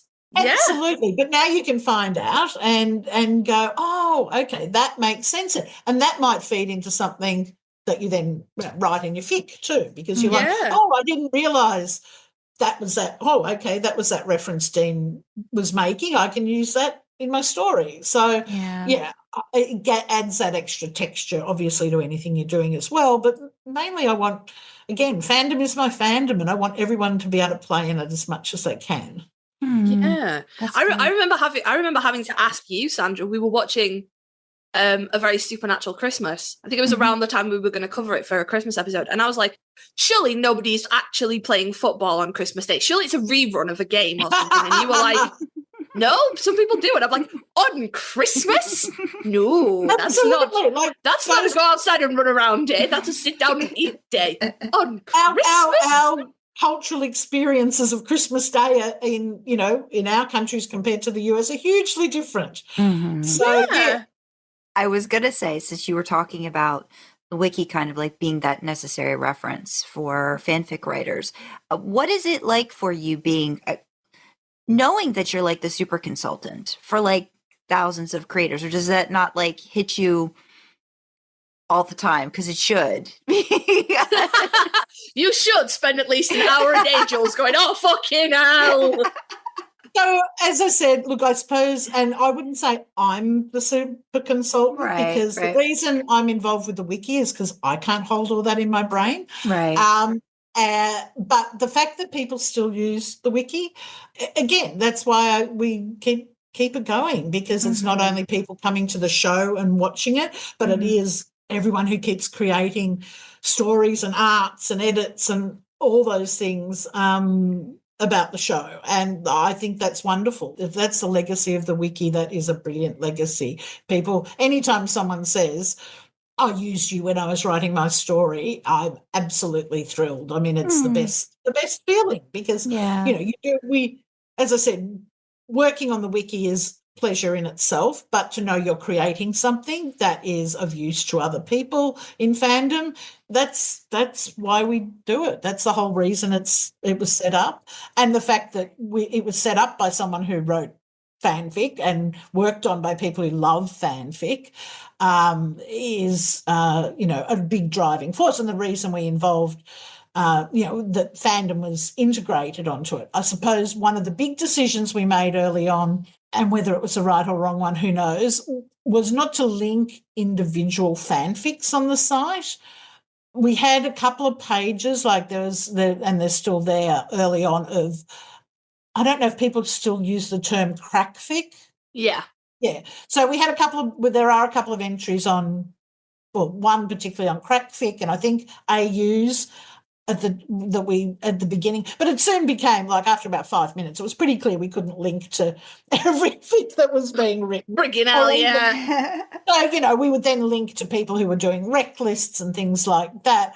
Sometimes, though, I think, I spent a lot of one of my projects I would like to do over the next couple of years is cleaning up. There's been a lot of great work done in fandom statistics. There was one I've tweeted about recently and was in the newsletter about who the big the most popular fanfics over 2024 on AO3, and I'd like to update a lot of that stuff. Hasn't been updated on the wiki, and I'd like to do that because I think it's really interesting on what we write about.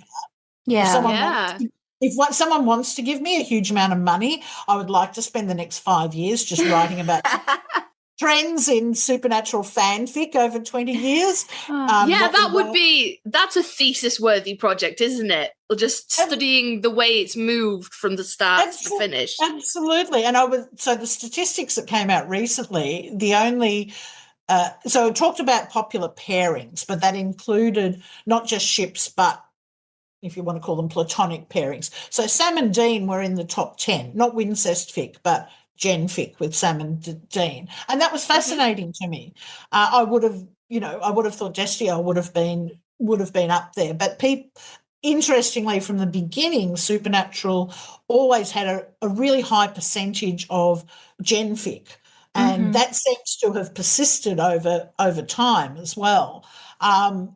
And again, you can talk and think about this for ages. You can also talk about, how statistics are made and what they're reflecting. And obviously AO3 isn't all the fic in the world and all those sorts of things. Right. But, yeah, I think it's fascinating, the rise of Amigaverse stuff and how things have changed over time is fascinating to me, what we write about, what people write about now compared to what they were writing about 10 and 20 years ago. When the show started, of course, there was no canon. Like, we didn't know about demons and everything really in season 1. And like wing fic was really big early on in Supernatural. And whether Sam was, had demon blood or angel blood in him. And, like, before we knew anything, people were writing these things. People were writing Sam and Dean retirement fics or what again, I'm going to sound old here. Do people still use the term curtain fic? Yeah, I've heard it. Yeah. Yeah, okay. So people were writing curtain fic, like the minute the show starts. Anyway, I find all that interesting and how it changes as people come into the show over time. So I could talk about fic forever because I love it. Oh, we're going to have you back for just You're going to have to come back. Like, we've still got pages left. There's like a whole last page left that we didn't even touch. You got to come back. We will try and do it in a more Australian reasonable time though next time. I won't ask you to get up at 7 a.m. again. That's all right. Talking about Supernatural wakes me up. But I did want to ask like a couple more just related like to the wiki. Do you ever scratch your head watching the show and just go, why didn't someone consult the wiki? Like, is that just the thing? Like towards the end? Because I always wonder. And why was that in the Winchesters? You can cut that out, Sandra. No, okay, so two questions there, sort of. Look, I think the show did. I mentioned earlier my frustration with the X-Files. Yeah. But I think Supernatural did very well, particularly in keeping the lore pretty open. So stuff that was set up in like around, say, vampires in the early episodes. Right. Vampire lore developed through the show, the idea of alpha and, different types sort of within vampires and same with witches and all that. A lot of the time it was information wasn't explicit early on. Right. But it doesn't mean it actually contradicted what we knew early on. And a bit like the Winchesters, who discovered things as time went on, so did us. There are, and obviously some writers who played a bit fast and loose with that fucking scene with the hair. Like I've come to peace with it now. I've come to peace with it now because when the Winchesters ended and they were like, oh, it was a whole new universe, psych. Right, I've come to peace with it because now I just rationalise that in my head as different universe, different law. Different universe, different law. It's totally fine. But at the time, I was so mad about that. Like, Sandra will tell you, I yelled about that for so fucking long. I was so mad. As someone who was involved in the show, that was sort of the point. But anyway. What? Well, part of the mystery box of that, what was our only season, but was for people to be watching it and thinking, particularly because of Dean's involvement from the beginning, is this time travel? Yeah, You know, has there it were gone so back many in time? questions. Yeah, Is it's it an definitely like your AU? X-Files. Is it an alternate timeline? Is it all connected to the universe we know, and they're just monsters that we haven't run into? Because obviously the Winchesters kept meeting new monsters all the time. So that was part of, you know, keeping people being intrigued, going, well, hang on, is this our supernatural world, or is it? Yeah, as I said, is it time travel? Is it, you know, maybe there was going to be some event like a meteor that wiped out the dinosaurs, that wiped out all these monsters that we didn't, you know, this is why they didn't appear in our OG supernatural mothership. Anyway, I could talk about that for You're killing me. I spent that show, like, not all the time, because a lot of the monsters were new, but when there was overlap with the OG, like the vampire and the ghosts, I would be screaming, like, internally, like, that's not how that works. Fucking watch 50 seasons of this shit, and you can't fight vampires with all your mind. And that was the whole point. We all just sat there giggling, like, I got him. I feel so played. I tell you, it was very hard to not comment when I was seeing all those comments online. Do you think if you're still in touch with any of the people that you worked with on that project, you have my full permission to be like, I spoke to someone who spent the entirety of the Winchesters fucking raging. Oh, I mean, everyone knew. I mean, Robbie Thompson was online. We were all online. Don't worry. I guess too, I mean, Jules, do you think too that like the Winchesters in and of itself did almost suffer in a way because of having such a long-term show that people just kept referencing back instead of it being its own, you know, like a separate, like the X-Files starting up and just building its own world? Look, you know, you can what if these things forever, like should it have been time travel rather than an AU? Look, and there's a whole lot of that was an excellent choice. All those discussions were had. Look, as we know, a spin-off of any sort from Supernatural has a fraught history. Yeah. Who knows what's going to work on TV? I think, again, with our fandom, like anything, there was always going to be people who are just, this is not Supernatural, so I don't care about it, or I don't want to watch it, or why isn't it the same as Supernatural? Obviously, I'm entirely biased because work on I could get a paycheck from the Winchesters, but you know, and that's one reason they had me on board was around. So I was going to ask, was it because of Canon? Because like as being a SPN advisor, like what was? Yeah. So Robbie Thompson, who Jensen got on board to show, run and write. I'd become friends with Robbie when he worked on Supernatural, and we'd maintained that friendship. I go to LA. I've got friends I made through Supernatural in LA, and I go there year, and I would catch up with Robbie and often with his partner Kalinda, and so one of the reasons he and Jensen thought it would be good to have me on board was not because of necessarily my own personal knowledge, but again because of being of the wiki, I would know where to find that knowledge, and that what they wanted to do, which is a lot of what also I think what Supernatural did, was know what's gone before so you can make a decision on when to deviate from it. You're not just doing something thoughtlessly going, oh, well, I don't care. I don't care about that. I remember a quote that stuck with me. So John Shaban, who worked on the X-Files, was a writer in Supernatural in season 1. And I think it was at the first Paley Fest panel, Kripke reported that at one point when they introduced the cult, John Kripke was really worried about how many bullets there was so many bullets and what they were going to use the bullets on. And John was like, look, the fans aren't going to keep track of that. Like, oh my God, are you wrong? So, like, the show's always been very aware of the obsessive lengths we go to, and it was the same on the Winchesters. So, you know, my job was to read over the scripts and go, yes, that's how it happened. You know, that's exactly how that worked on Supernatural, or that's different. This is how it worked on Supernatural. Which way do you want to go? You know, so that they can make a decision. Now, being an AU obviously gave more latitude to how they were doing things, but it was the fact that the audience didn't know it was an AU. Oh my gosh. Can I tell you, Jules, I did a whole episode of like trying to figure out the trickster in that one episode. Like, what was it? How was it related? All this stuff.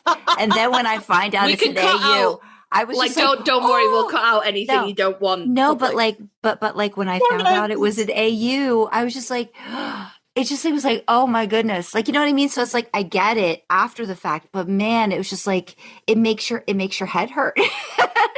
That was me with the Carlos and the vampire scene. Yeah. That was my trickster. That was me going, Look, and I mean, it's the same with Supernatural. Sometimes things are going to be done to serve the story. Sometimes they're done just to make a joke. You know, there are things that got sort of, let's say,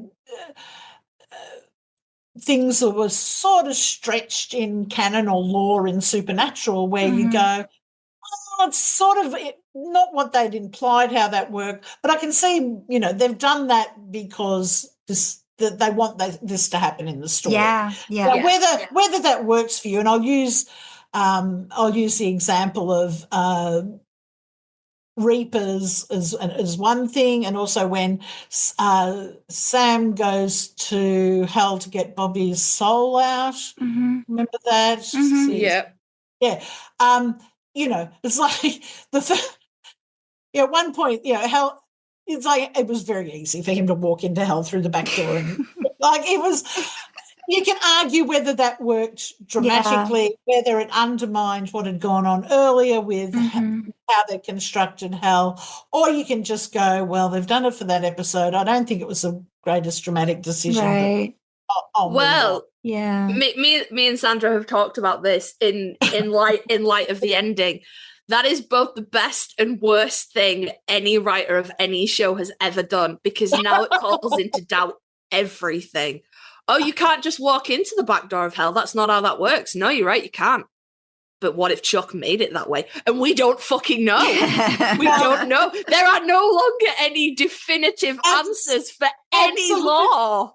Absolutely. I love how in those last couple of seasons, really, you know, the role of Chuck in fucking with the Winchesters meant that all those things could be put down. If you wanted to, you could put all those things down to, well, that's just what Chuck did. Now, obviously, whether that, and that's another, as I said before, about people being sort of time travelers when you watch the show.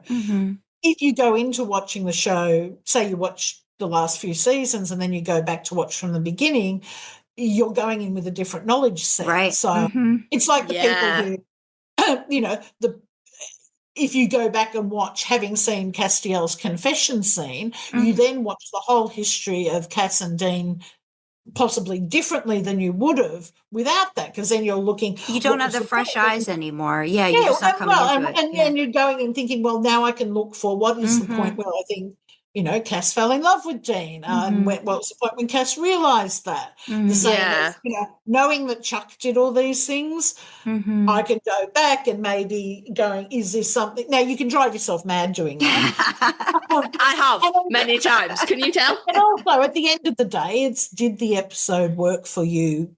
Dramatically what it's doing. And I tend to be someone who goes a bit more with just, and again, it's sort of contradictory given what I do on the wiki, but I've never been, I'm no canon purist. I'm happy for them to stretch or even break canon or lore if it works for the story. And as I said, sometimes it doesn't. Sometimes you're sitting there going, they've just done a cheat code there and it gets them out of this corner easily, but not great.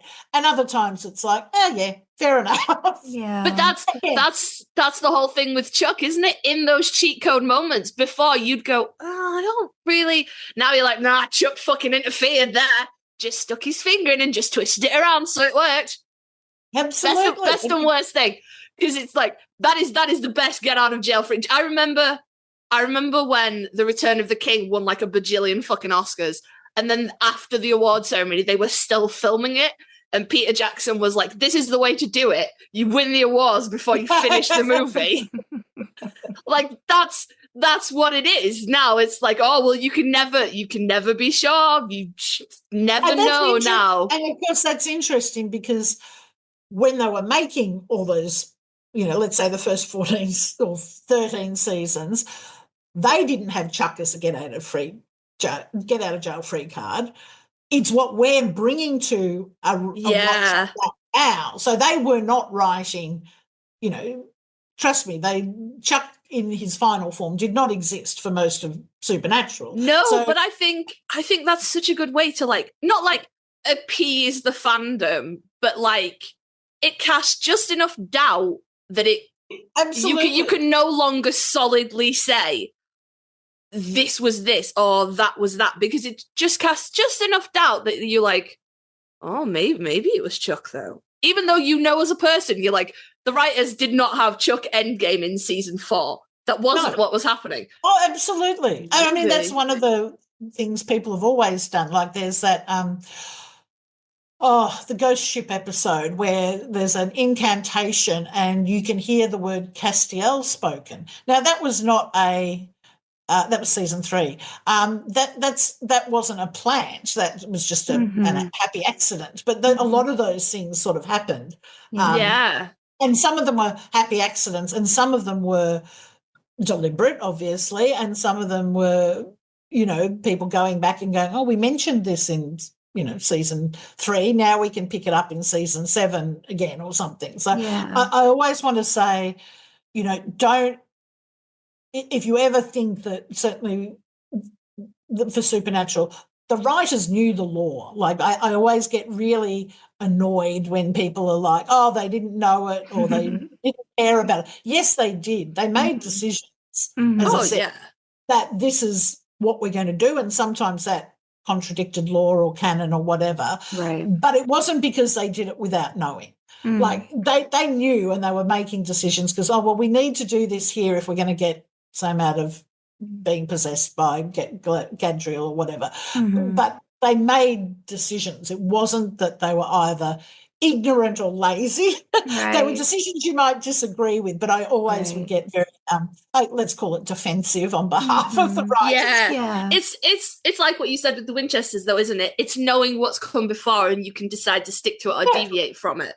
Absolutely. And that's you that's can go fine. back and go, well, maybe the audience should have known earlier on in season 1 that it was an AU, and that would have made people engage with the story more and be less focused on being angry about whether canon was being broken or something. And look, hindsight when you make maybe, but I hate watched the last half of that season. I hate watched it because I was convinced that it was our Supernatural, and why was it so fucking weird when it was our universe? And I hate watched the end of that, and then I got to the end and I was like, fine, I guess. Fine. But if I'd have known it was an AU right at the start, I think it would have taken something away from that journey. Even though I was mad, I was still engaged in the show. Absolutely. And look, they're the decisions people making TV shows have to make. When do you tell? At one point, that reveal wasn't going to be till the end of season 2. So, Yeah. Well, I have to ask this, and it's okay if you want to like cut it out, and that's not a problem. But I know you said you're friends with Robbie Thompson, and you like consulted with him. Did you actually like get to like consult with Jensen? No, I didn't. I didn't have a direct line with Jensen, only through Robbie. So he was my conduit. But that's why I say though that Jensen's the biggest Dean boy out there. Yeah, absolutely. I do. I look. If I ever need a job reference, I will get Jensen to write one. Yeah, heck yeah. And it was look. It was, for someone who loved the show and who worked, particularly, through working on the wiki, it was an absolute honour and a thrill to actually be on board with a show, to see what goes. Yeah. To really get to see how it gets put together, the million decisions. I don't know. I mean, I knew this from Supernatural and I got to know a number of people who worked in different parts of the crew. I think it's incredible. Like, it's one of the dark arts, how any hour of television gets made, and whether you enjoy it or not, it's a huge undertaking, the number of people that have to come together to make it at all, let alone make it really good. Right. And, it was wonderful. Like, I was on the production group email, so when the filming was on and everything, I would get all the, whether they had to watch out for snakes where they were filming today, and like all the little things that go into, and the day's call sheets and all that. So it was absolute joy for me, highly stressful, worried that I would miss something in one of the scripts that fans would yell about, but fans were yelling about things that weren't on my head. But it was lovely. It was just wonderful. It was an honour to be asked. It was Robbie's idea, but Jensen was very keen on the idea of having that, because he wanted, he very much wanted it not to be to honour, it was a part of the mothership. It's no way he ever wants to do anything that would reflect poorly on Supernatural, because the reason he was doing the Winchesters is because of how much he loves it. I want to just clarify, like, that wasn't like that wasn't like a pity, or that was just like, it's nice, it's sweet. Just like, so, like, literally one person's separation. You could have been sat in a room with Jensen looking over scripts. That would have been the fucking coolest. But that is still infinitely, infinitely cool. Yeah. And unfortunately, I'm still so deer in the headlights whenever I'm around. The few times when I've had photo ops or autos, I'm deer in the headlights with Jensen. So that, I don't know that would have been productive working. No, I don't think he do seem to inspire that in people, apparently. Yeah. The story seems to go, you forget everyone else in the room, you forget to breathe. I've never met Jensen, so I can't. I have had the chance at Comic-Con a couple of times. I've been in the press room with everyone that they have do press for Supernatural, and you get better. Like, I managed to get questions out at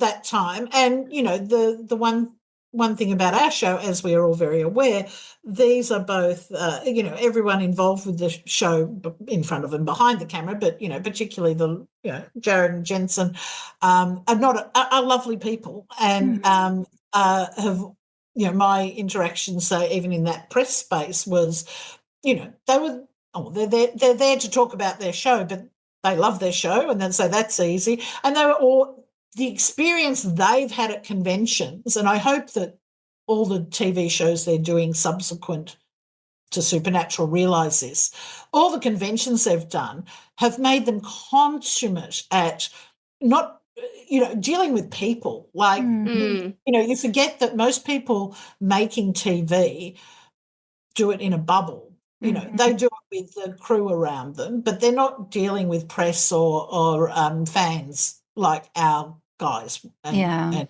that really shows, because they've got that. And if you go back and look at convention videos over time, you'll see that evolution too, from a time when they felt they had to precisely answer the question you had asked through to them using that question as a jumping off point to tell an anecdote that they know it's going to be interesting and is still respectful to your question, but they've got a better story they can tell rather than the question you've asked. And that they've really honed that over time. And I think you can, every show that they do, they will just be gold for, promoting it, because not only do they come with a fan base, but they're also so practiced at talking about what they do, which I think is what we love too. Yeah, absolutely.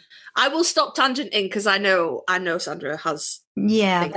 but what I wanted to do was no. I love this, and Jules, I hope we can. I want to have you back for like just your fanfic and like your journey and stuff like that as well. If we could do that at some point, that would be great.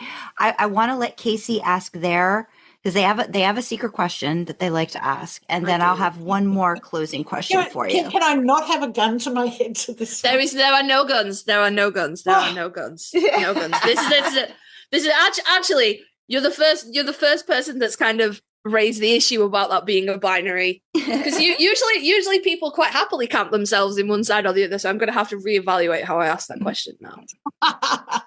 So okay, hit me with it, Kasey. Right, this is no guns, and this is nothing to do with Supernatural, fandom, writing, fic, anything else. All right, but adults don't ask other adults this question enough. So I am on a one mortal mission to change that. So Jules, okay, what is your favorite dinosaur? Look, I probably have to be a little bit boring and go with a Brachiosaurus. Boring? It's not boring at all. Okay. It's a neck thing, I think. Which is probably on SuperWiki. Well, actually, if you pay attention for a few minutes, you'll find out the tentacles are my big kink.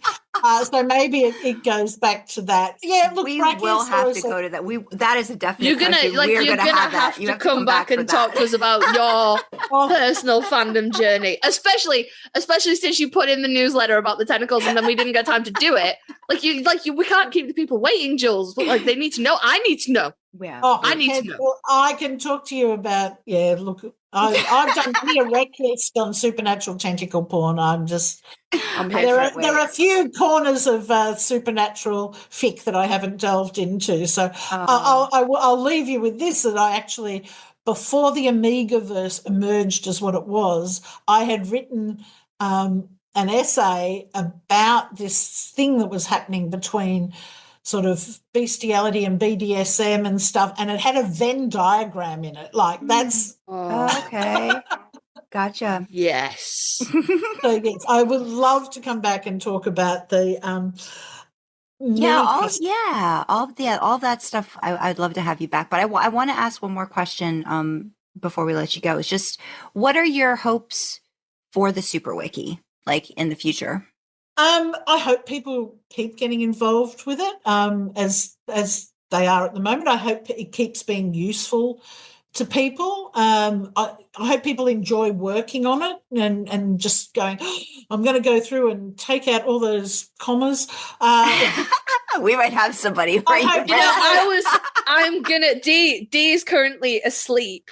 But tomorrow morning I'm going to be like, you need to reach out to Jules, right? Because they want proofreaders for the wiki, and you will get to wrangle so many fucking commas. Mm-hmm. She do love a comma wrangles. She do. Yeah. I hope we get the Dean eating burgers. Oh, yes. I'm following up with you on that, because that's something that should be shared. and I think, look, I'll put in a plug for our newsletter as well. Yes, please.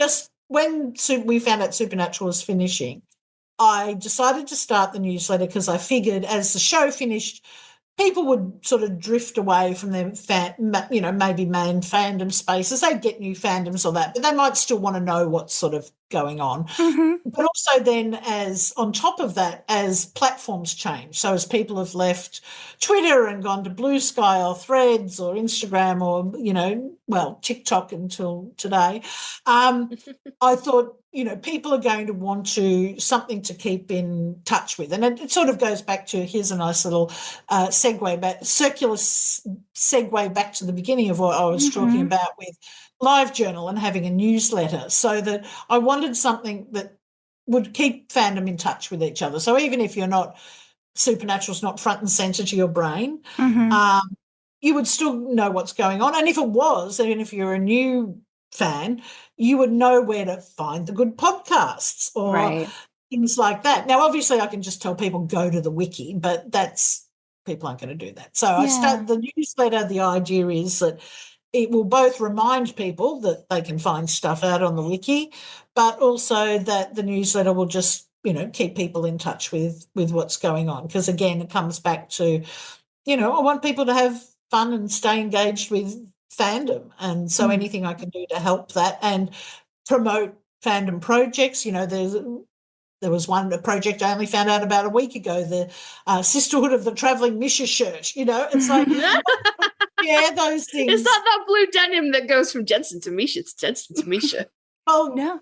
a version of that is a fan won one of Misha's shirts in a charity auction, and what they do is they pass it around between a group of them, and when you've got the shirt, a bit like Gishwiz was, you have to do a certain number of tasks with it, silly things, and they also do charity fundraising.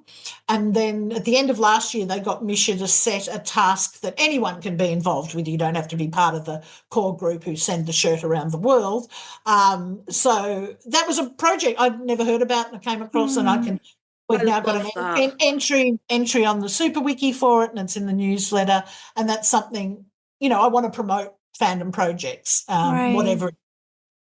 So I hope that then gets more people involved in those, whatever if going back to Dean's feet, if someone's doing a project on that and wants people involved, I see myself and the wiki as a conduit for, hooking fans up with those sort of things and letting them know that, there's a fanfic challenge going on, or that there's someone's putting out an art book or whatever it is. That's lovely. I love that.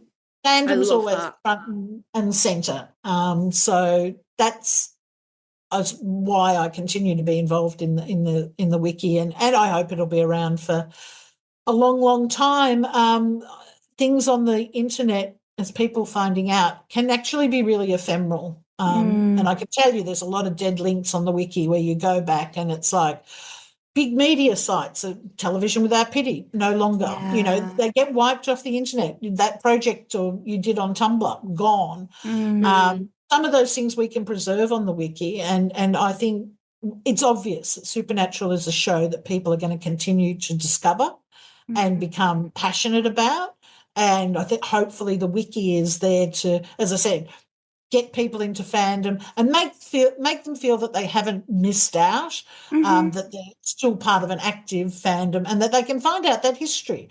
Not everyone's into history. Some people can give a shit, but some people want to know the history, what's gone on in fandom before them, or as we were discussing before, they just want to know what that weird reference, Sam made in season 2 was. Yeah. No, I think that's a big part of what we're doing here too. I'm always interested in the history and the backstory, and then how it continues to grow and change and what it is going to become. It's always a question that interests me too. So I'm so glad you just accepted to come on and chat with us. Oh, thank you for having me. As you can tell, I can. No, like I said, I wish I didn't have anything else set up, or we could go on for another 2 hours. I think if you will have me back, I'd love to come back. Yes, absolutely. 100%. 100%. Because I love, any opportunity. That's why I started my own podcast years ago with Amy, was because we just wanted extra opportunities to talk about Supernatural. Yeah, absolutely. Yeah. And you dealt with our gripes so graciously. Yes. Yes. I might ask Sandra to cut out me hate watching the Winchesters. No, look, I haven't survived in Supernatural fandom for 20 years without navigating different perspectives and views. And look, that's so gracious. That's wonderful. As I said, it was one of the biggest challenges I had watching fandom react to the Winchesters, what I knew, and I understood then, even episode to episode, I realise now how frustrating it must be for writers who see fans reacting to something. They see the big picture, and we're not seeing it. Yeah. And knowing that, yes, you will find that out, or that will be resolved in 3 episodes time. But at this point, fans are, burning down the internet because of something. And it's like, I now realise what that feels like when I want to say, yes, but yes, no. Look, as I said, fandom is my fandom, and that involves all aspects of it, except for, there are a few people who could go and burn in hell. But aside, it's not all sweetness and light. And I will drop you an email with the Discord link so you can come see all the fun sick stuff.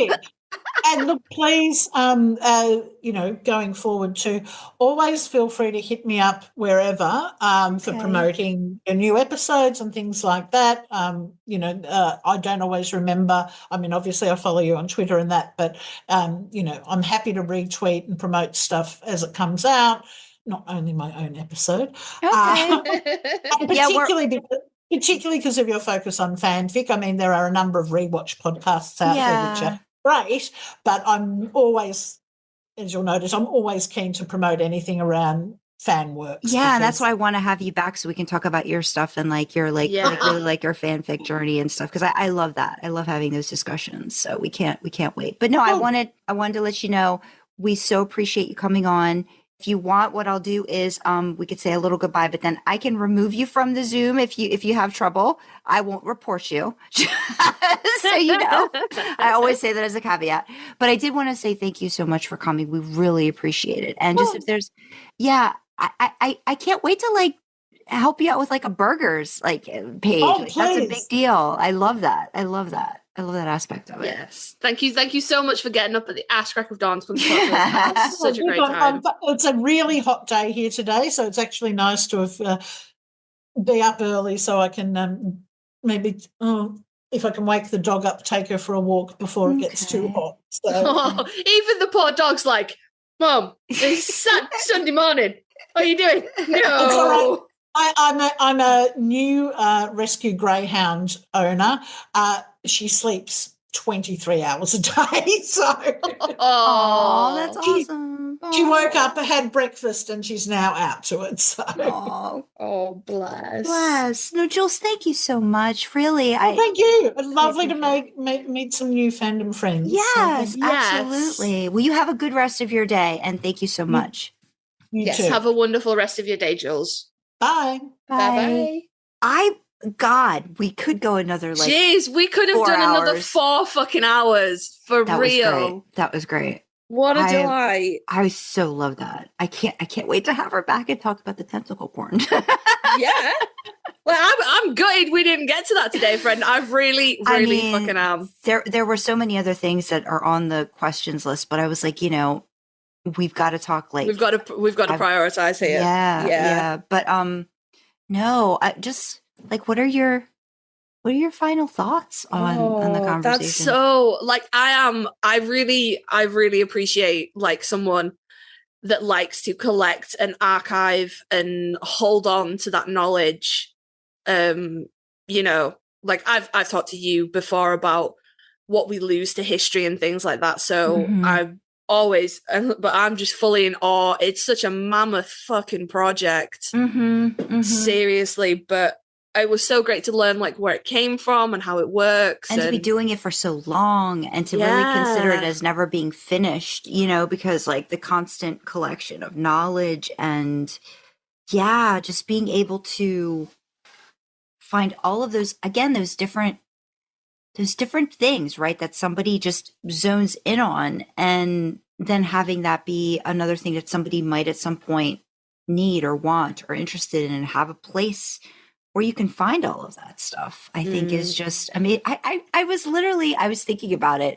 I remember writing something in 2020 and in my notes, there's this really great page called the Supernatural Wiki. And I'm like, my God, this thing has been around forever. And it's been just this amazing resource for so many fans. And I know, I get it. I know I've gone on there for either for my fix or helping you or helping D, going on there for music references, TV references, what horror shows does Dean reference, shirts and so much fucking stuff that you just, it's so wild that you're like, what? How has somebody thought to create all this? But you don't know what you do without it. You're like, yes, of course this exists. Why wouldn't it exist? Why would I not be able to find this information, So fucking cool. And Jules, very gracious to our complaints about the Winchesters. What an absolute fucking champion. I'm so sorry to everyone that worked on the Winchesters. I'm so sorry, but I did hate watch the second part of the season because I was just so confused and so upset and nothing made sense. And then we got to the end and I was like, oh.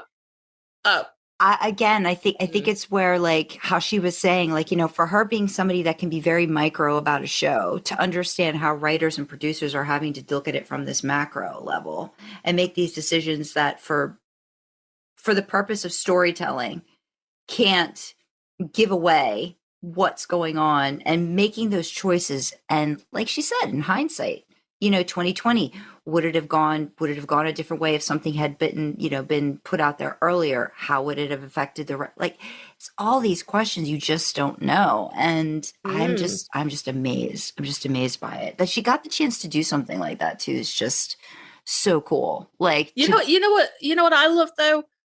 However you feel about the Winchesters, and I know there are people that love it and there are people that hate it, and there are people like us that are a bit kind of like, meh. I love the fact that Jensen respected the fandom enough to call in someone like Jules, to call in Jules, you know, to want to fact check and just be secure in the law of Supernatural, not the law but just the law of the show, to be able to, you know, because there are so many shows that just go, bah, fuck it. Yeah. You know, that to me really speaks to the respect that Jensen has, not only for Supernatural, but for the fandom of Supernatural. And I think that's really fucking awesome. Yeah. You know? And I'm not going to lie, I do feel bad for all the fucking ripping on the Winchesters that I did.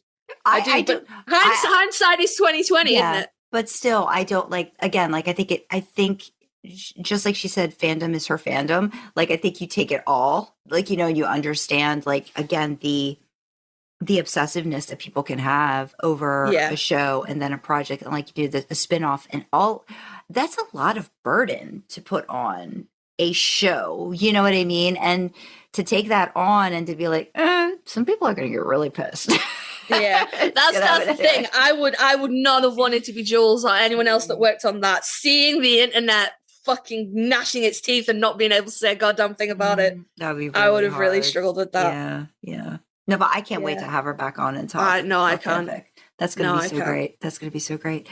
I was so glad we got to do this. I'm really happy we get to do these things with people that have been around for a long time and can give us insight into the history of the show, the fandom, just everything, and just such a great take on stuff. I love it. I love that we get to do this thing. I really do. It's awesome, isn't it? It's fun. We're blessed in our own ways to be able to talk to people who have such a wealth of experience and knowledge in fandom. Yeah. It's the bestest, guys. It is the best. But I think for now, but you guys are also the bestest. Yes, you guys are also the bestest. But we're going to wrap up for all the besties for right now. And we want to know what you thought of Jules, the episode SuperWiki. Are you a fanfic writer? How often do you use it? Do you want to How Does Dean Eat His Burgers page on that site? Because I'm getting on that, and you might have a combo. You're having one anyway. Yeah, it's happening. It's going to happen. And I'm so excited to do it now. I can't wait to pull it back. Thank you for listening, and let us know what you thought of the episode. You can email us at idlingintheimpala@gmail.com. You can comment on Spotify in the Q&A section. You can leave a YouTube comment, join our Discord, and chat with fellow idlers and us in real time. Check out our merch store, which is another fun way to show your support. You can find details for everything on our website. That's idlingintheimpala.com.